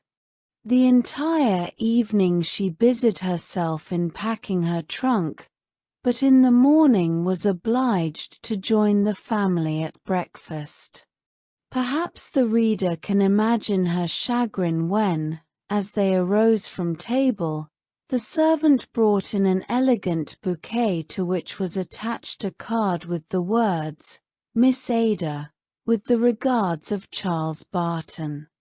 Her surprise was equal to her vexation when she heard Squire Morrison read the card and, taking the flowers from the servant, carry them himself to his daughter's room, with the laughing remark, "So that's the way the wind blows."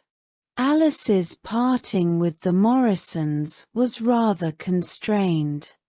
Her journey home was enlivened by reflections that, though truth may sometimes be disagreeable, falsehood proves much more so. Certainly lying had in her case not tended to her happiness or prosperity.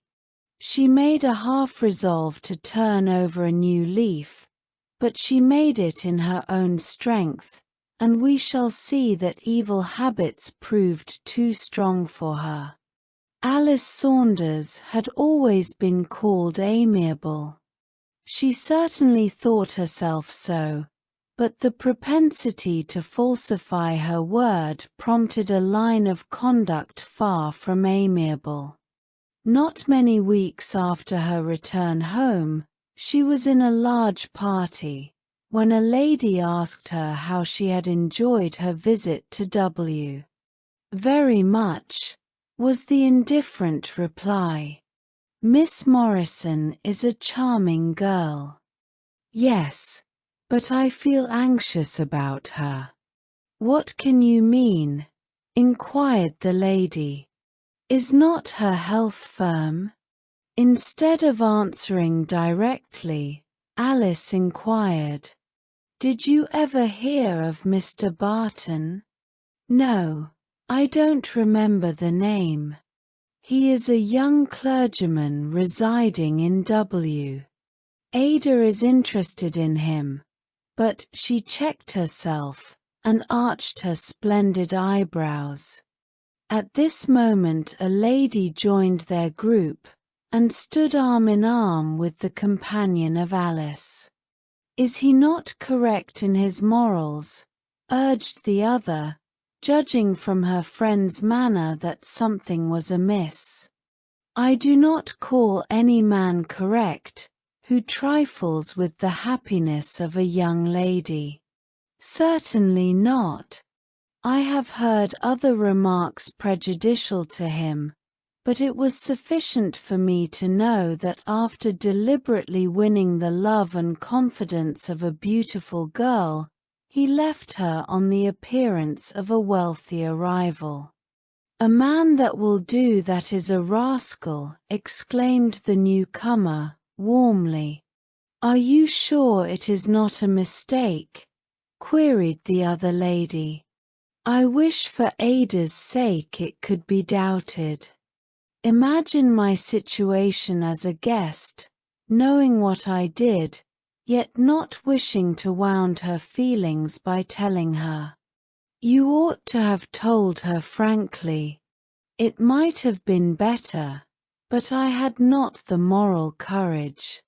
Really, the worry I had between expediency and a fear of losing Ada's friendship almost spoiled my visit. If I but hinted at the truth, she would at once communicate the fact, with the authority for it, and I should either have been obliged to bring proof, or have been thought officious. Either course would have been trying, but if she really loved you, and was worthy of your friendship, she would have appreciated your motives. Could you not hint the facts to her parents in a letter? Oh, no. You cannot be acquainted with Squire Morrison, or you would never think of such a thing. To tell the truth, he was not at first over-pleased with Mr. Barton, but Ada is an only daughter, and he would not thwart her wishes. If he thought the gentleman had been guilty of such meanness, he would set all W in a blaze. "What is the name of the deserted lady?" inquired the younger miss. Alice answered decidedly, "I am not at liberty to tell." A day or two after, the servant announced Miss Perry and Mrs. Mark, the two ladies with whom the conversation had taken place. After a few moments, the latter said, "I have thought much about poor Ada Morrison.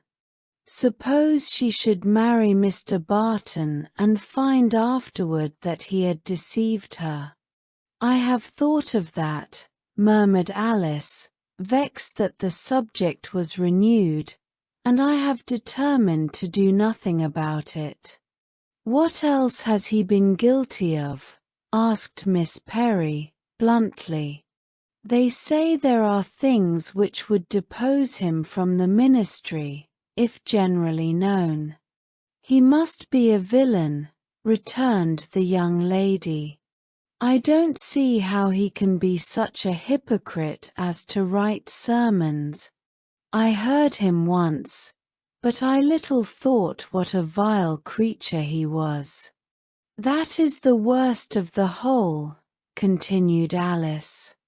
"If I'm not very much mistaken, whole pages of his fine oratory may be found in the best English divines." "Shocking! Terrible!" ejaculated Mrs. Mark, while Miss Perry held up her hands and raised her eyes in silent horror, and said, "I'm going to W tomorrow. My aunt belongs to Mr. Barton's church. What will she think of him when I tell her what a rascal he is? Why, the state prison is too good a place for him." Alice's cheeks burned like fire. "Remember," she said, "that all I have told you about Mr. Barton or Squire Morrison's family was in strict confidence. I would not have my name connected with such scandal for the world." "Oh, certainly," remarked Miss Perry. "I have a doubt whether such iniquity ought to be covered up," rejoined Mrs. Mark. 3 months after her visit to W, Mr. Saunders pointed out to Alice a paragraph in the paper. It read as follows. On the 8th INST, by the Reverend Giles Moody, Reverend Charles Barton to Ada, only daughter of Squire Morrison, of W. The young lady read the notice with vexation that her friend had married the man in whom she was interested, and pleasure that her fossards troubled her not as she feared they would. Mechanically she ran her eye over the paper, when it fell on the following. We regret to say that Reverend Charles Barton has asked a dismission from his people in W. This unhappy result has been brought about by slanderous reports concerning the gentleman's moral and clerical character, put in circulation by some evil-minded person. On the first intimation of these, he called a meeting of the church, when he told them frankly of the slanders current in the community, and requested them to cooperate with him in searching out the author, or examining the proof of such statements. He told them he knew nothing how they, individually, or collectively, felt regarding his innocence or guilt. He asked nothing but justice, and justice, with the help of God. He would have. A council of the neighboring churches was therefore called, which most thoroughly examined the grave charges. Mr. Barton urged the investigation. The result contained these resolutions.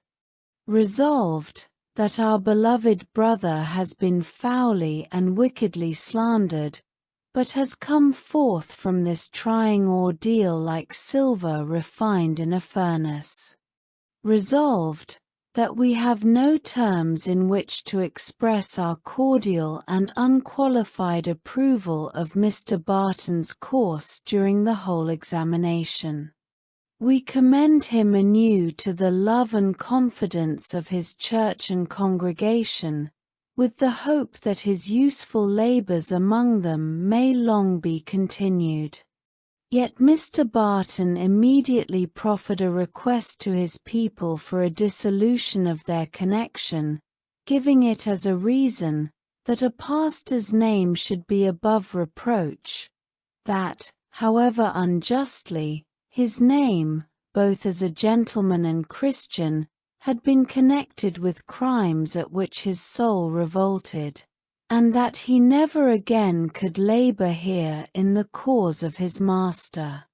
If the event was to any a sorrowful one, it must be charged to the person or persons who originated the slander. Alice scarcely breathed until she had read every word. Her hot blood burned like fire. Seizing the paper, she rushed to her own room, locked the door, and threw herself in a chair, covering her face with her hands. Conscience was aroused, and set before her the effects of her own lies. Was this the way to return Ada's love and Mrs. Morrison's kindness? How did Mr. Barton offend me that I so shamefully slandered him? She began to think she had suffered enough to atone for her crime, that what was done could not be undone now, and therefore that it was useless to mourn longer. But the end was not yet. Scarcely a month passed before Mrs. Mark called one day and requested to see her alone. "Do you know," she asked quickly, "about poor Ada Morrison? I know she is married." After a searching glance, the lady asked, "Will you have the goodness to tell me the name of your informant concerning the rumors you heard about Mr. Barton? I regret that I cannot oblige you. I'm sorry I ever mentioned the silly affair. Miss Perry is almost frantic at the trouble she has brought upon herself. She was actually brought before the Council of Ministers, and was forced to give your name as her authority for all the reports. Ada was there, as his betrothed wife. She insisted she had a right to be near him. When she heard your name, she fainted and was carried out of church. She was scarcely able to stand during the wedding ceremony, which she would not consent should be postponed, because Mr. Barton needed her more than ever, and now there are alarming symptoms of a hasty decline from the shock. The lady paused as she noticed the blanched countenance of her hearer, but presently added, "If you could give me the name of your informant, it would relieve you from the terrible burden now resting on your shoulders." With a shriek she could not suppress, Alice rushed from the room. Let us, now, look forward to a period when Ellen has remained with her aunt 4 summers, and is almost 17 years of age. She has grown taller by 2 inches than her elder sister, and is a fine, rosy-looking girl. In her studies she has advanced until, at her graduation from an academy in P, she attained the highest rank.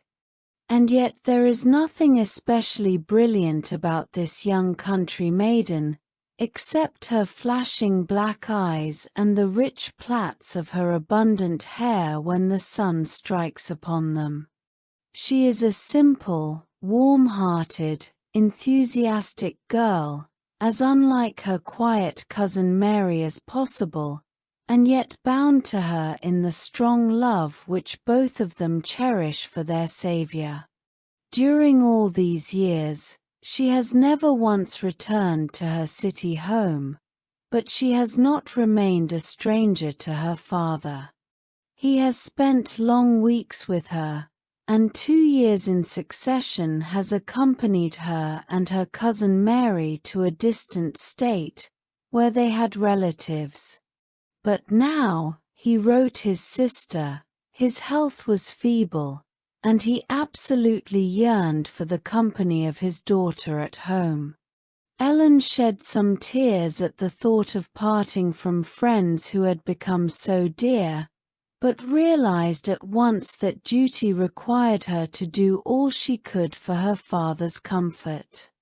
How she was to conduct herself away from the influences for good which now surrounded her, how she would resist the temptations to worldliness at a large city, were questions which frequently arose in her mind, but which, like all other trials, she left at the foot of the cross. At this time, it was decided that at the close of another week, her father was to come and conduct her home.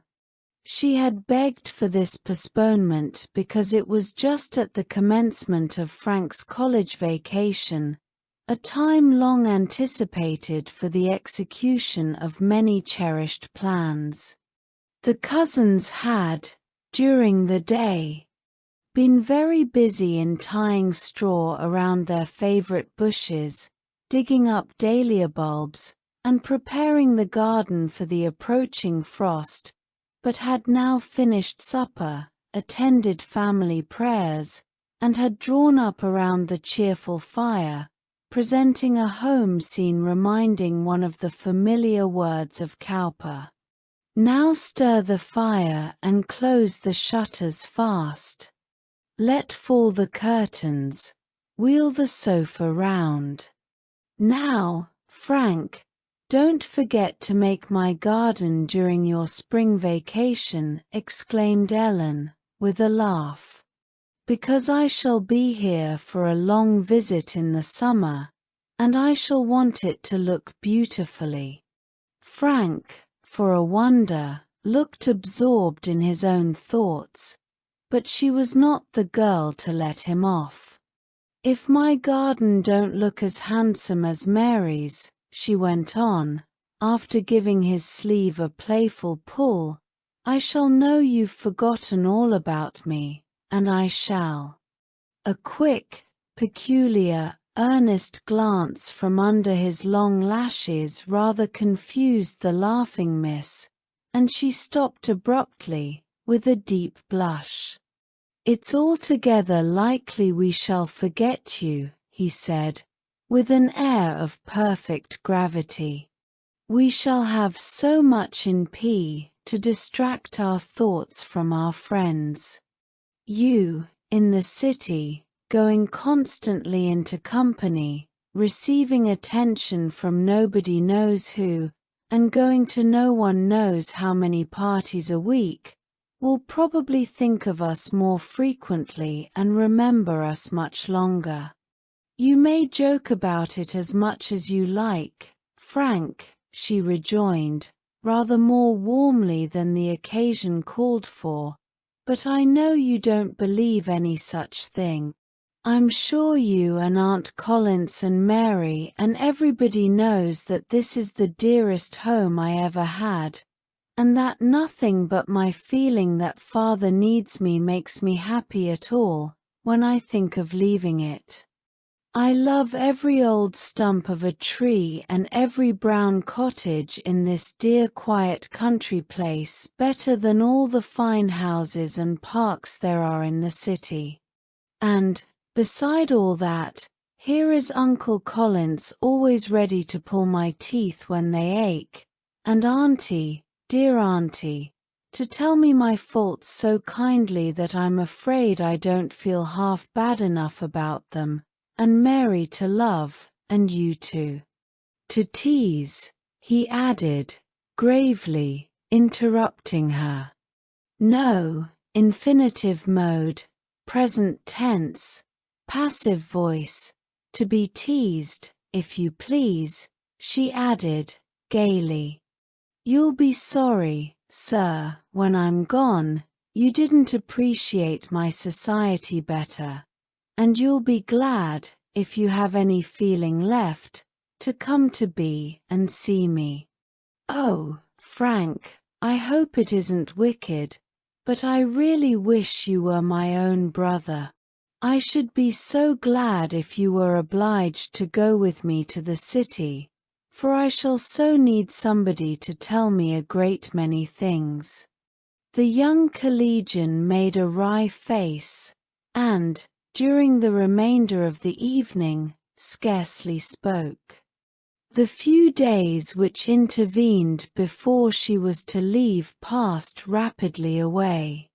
Together the cousins visited every nook, hill, and streamlet of their favorite haunts.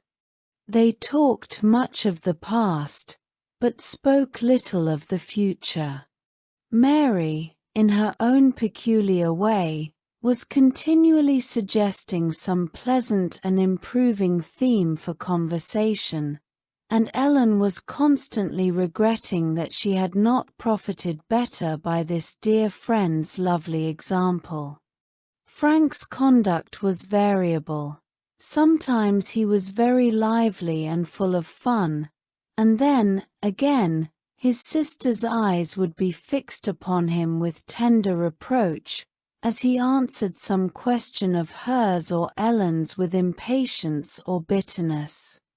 To both the doctor and his wife, it was with keen regret that they parted with one who had become to them like an own child.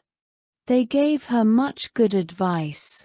Her aunt, especially, talked with her long and earnestly of the duties that were before her, and the necessity of keeping her own heart with all diligence, if she would hope to show those around her that she loved her Saviour. Of Alice, too, they spoke, and of Aunt Clarissa. Mrs. Collins advised her niece to be obliging and attentive to these relatives, to convince them by her conduct of her desire to please them, so far as she could do so without violating her own conscience, or the duties she owed her God. On the evening Mr. Saunders arrived, her uncle commended her. The child who is to leave those who love her so fondly to the kind care of her heavenly Father, asking him to be her protector, her guide, her portion for evermore. Then they retired to her aunt's chamber, where, with a burst of tears, Ellen exclaimed, "Tomorrow night I shall hear no prayer. Oh, how shall I act when left to myself?" "You will have an ever-present friend, my dear child," said her aunt, suppressing her own emotion. "Go to him freely with all the trials that afflict you. Ask his help as you would ask that of your earthly father. Remember you are his child, adopted into his family, and have a claim upon the promises for support and protection with which the Bible is filled." "Dear aunt, what do I not owe you?" sobbed the weeping girl. "Think what I was when I came here. No one but you would have loved a wicked liar. I cannot bear to think of it. There was one who loved you far better than I did, one who gave his life that you might be saved from the consequences of all your sins, one who will go with you tomorrow and remain with you as long as you desire his presence. Oh, Ellen, keep near to him by prayer. He knows all the trials to which you will be subjected in your Christian course. For your sake, he became a man of sorrows that he might know how to succor you when you are tempted. You are very, very dear to all of us, Ellen. We shall miss you every hour of the day, and every time we gather around the family altar we shall implore a blessing for you." Morning dawned, a blustering, November morning, the dull leaden sky adding to the gloom which surrounded the family as they gathered, at an unusually early hour, around the table for breakfast. "You must remember your promise, Mary, to make us a long visit this winter, and we'll have a very pleasant time," said Mr. Saunders, as he uttered a few parting words and waited for the carriage. "And Frank has a standing invitation to make our house his home whenever he can leave his studies." Tea parting was over, and they were fairly on their way, but Ellen could not so suddenly repress her tears, though her father's voice fell soft and lovingly on her ear. His heart was filled with pleasure at the praises of his child to which he had been listening from Dr. Collins, and, as they hurried on after the iron horse, a smile played on his lip, while she, stealthily wiping her eyes, read again and again a tiny note which Frank had crowded into her hand. "Forgive, dear cousin, the fretfulness and peevishness I have manifested since the day we dug up the dahlia roots. I meant to have made this last fortnight of your stay in P so pleasant that you would always have remembered it. My only excuse for my foolish conduct is a remark you made to me that night, but which, at present, I cannot repeat. I know, Ellen, you will try to do right wherever you are, and I hope you will be happy. Frank."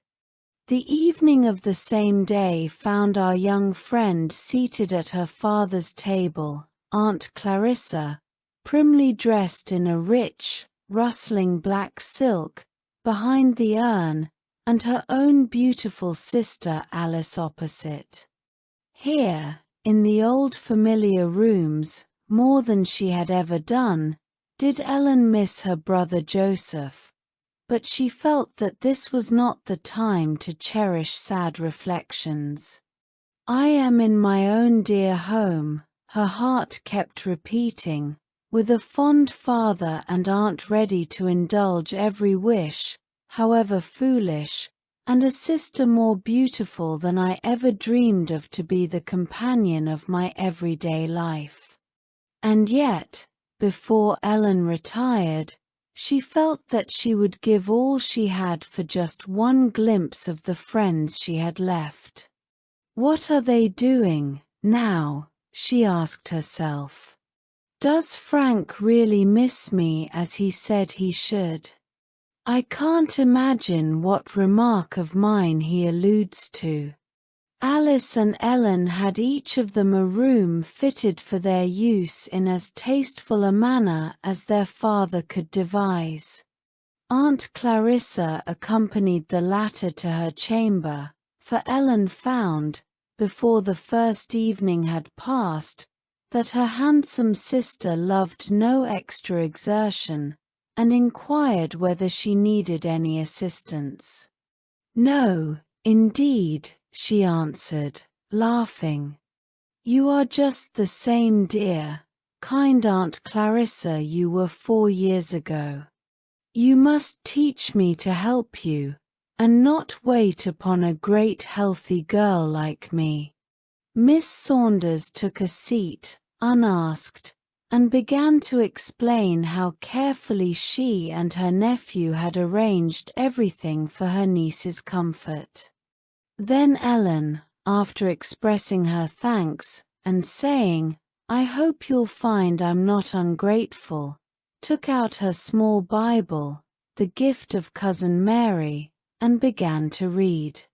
"Just see how far Mary and I have read together," she said, warmly.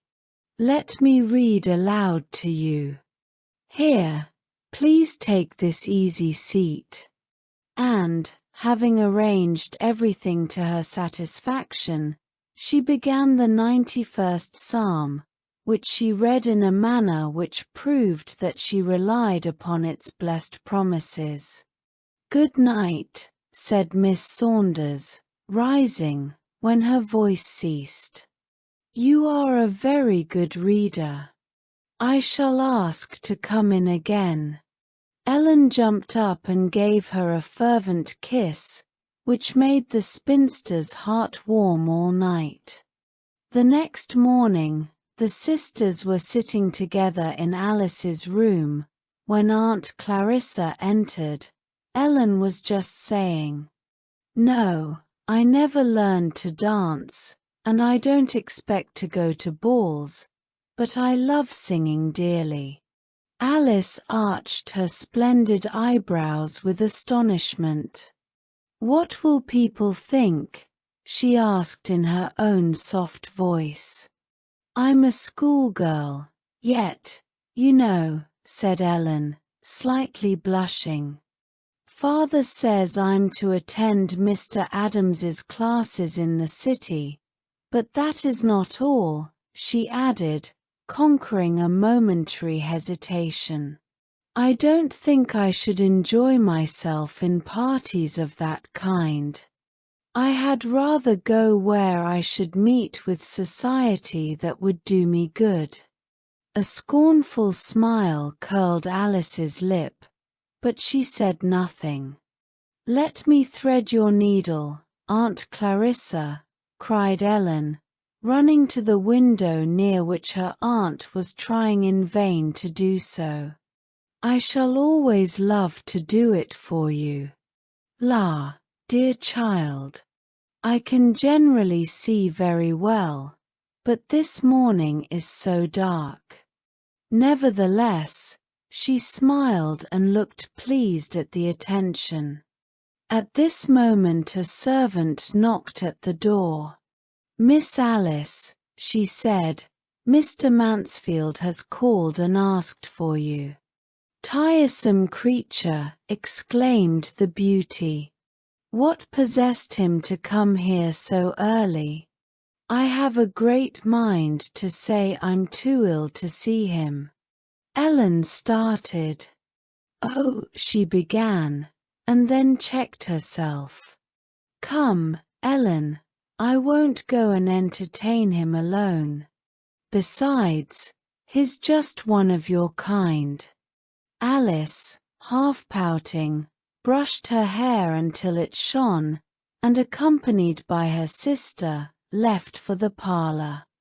Mr. Mansfield was a gentleman whom she had met at a concert, and who, though a wise man, and near 30 years of age, experienced some quickening of the pulse, as he gazed upon her lovely countenance. If the mind and features correspond, he said to himself, I will win her, if I can. Ellen was astonished at the warm reception her sister gave one whom she had appeared so reluctant to meet.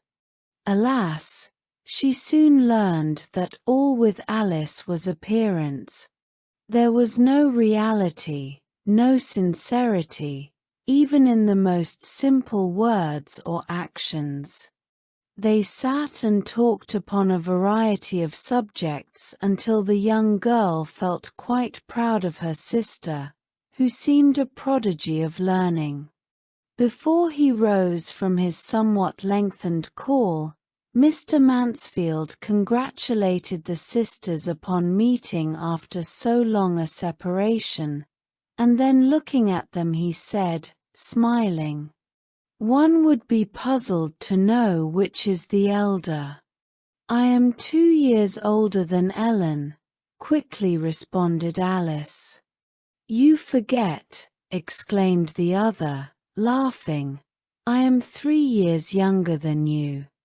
The beauty cast a glance of displeasure at her sister, which was not unperceived by their visitor, and which gave him a keen pang.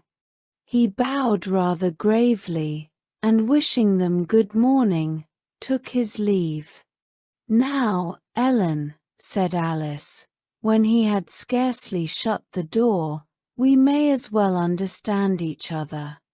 Once for all, I won't have you correcting me in company. It's bad enough to have father watching me, without your breaking in with, 'You're mistaken, sister. It's so, or it's so.'" "But," interrupted Ellen, "I didn't suppose, I never thought you wished to deceive him." "I can't help what you thought. I won't submit to it. But if I said nothing, I, too, should be guilty of falsehood, and I wouldn't tell what is not true. I had rather cut off my right hand." She spoke warmly, as if she meant what she said. "Nonsense," cried Alice, now really provoked. "What do you suppose I care for your Puritan notions? You'll find you can't carry them out in fashionable society. Then I'll renounce it forever, nor will it cost me one pang to do so. I am only grieved because—" She stopped suddenly. There was a noise of something falling near the door. Springing forward, she found herself face to face with Mr. Mansfield. His cane had dropped from his hand. Alice, after one glance into his face, made her escape through a back door.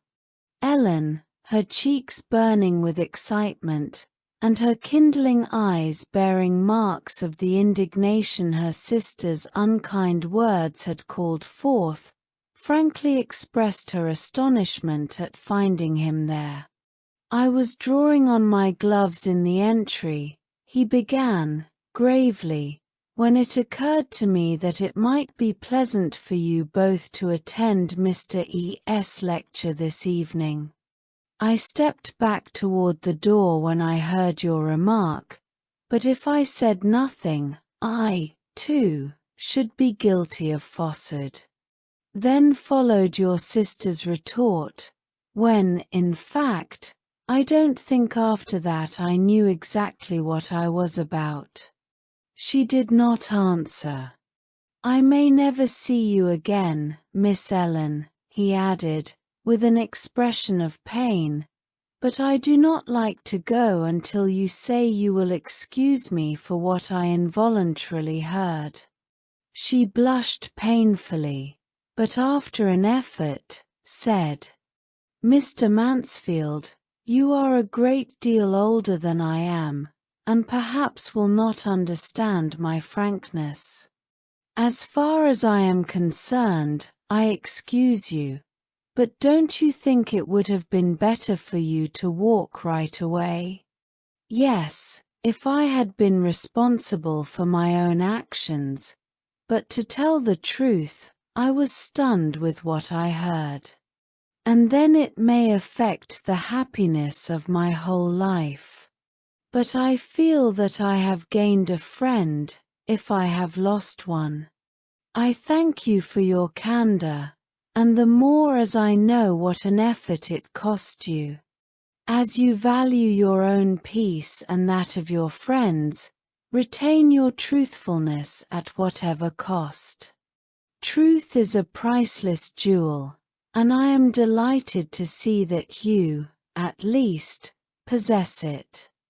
As our story has already exceeded its limits, I can only add that Alice, though acknowledged to have more beauty of features and more ease of manner, was neither loved nor respected like her sister. She married at the age of 26 a man whom she had deceived into believing her to be 4 years younger, and for whose position in society she had made one dreadfully false oath at the altar, when she promised to love and cherish him till death. Ellen remained with her father in B until her school education was completed, and then, as Alice was in Philadelphia visiting one of her fashionable friends, accompanied him to Europe, where they remained 2 years. At the end of that time, they returned, and were soon welcomed by Dr. Frank Collins, who had gone into partnership with his father in P. "Ellen," he said, on the evening of her arrival, "I have one question to ask you, and as I know you to be truthful, I expect a candid reply. Will you be my wife?" "Yes, sir, I will." "Ah, Ellen, then you are not sorry I am not your brother?"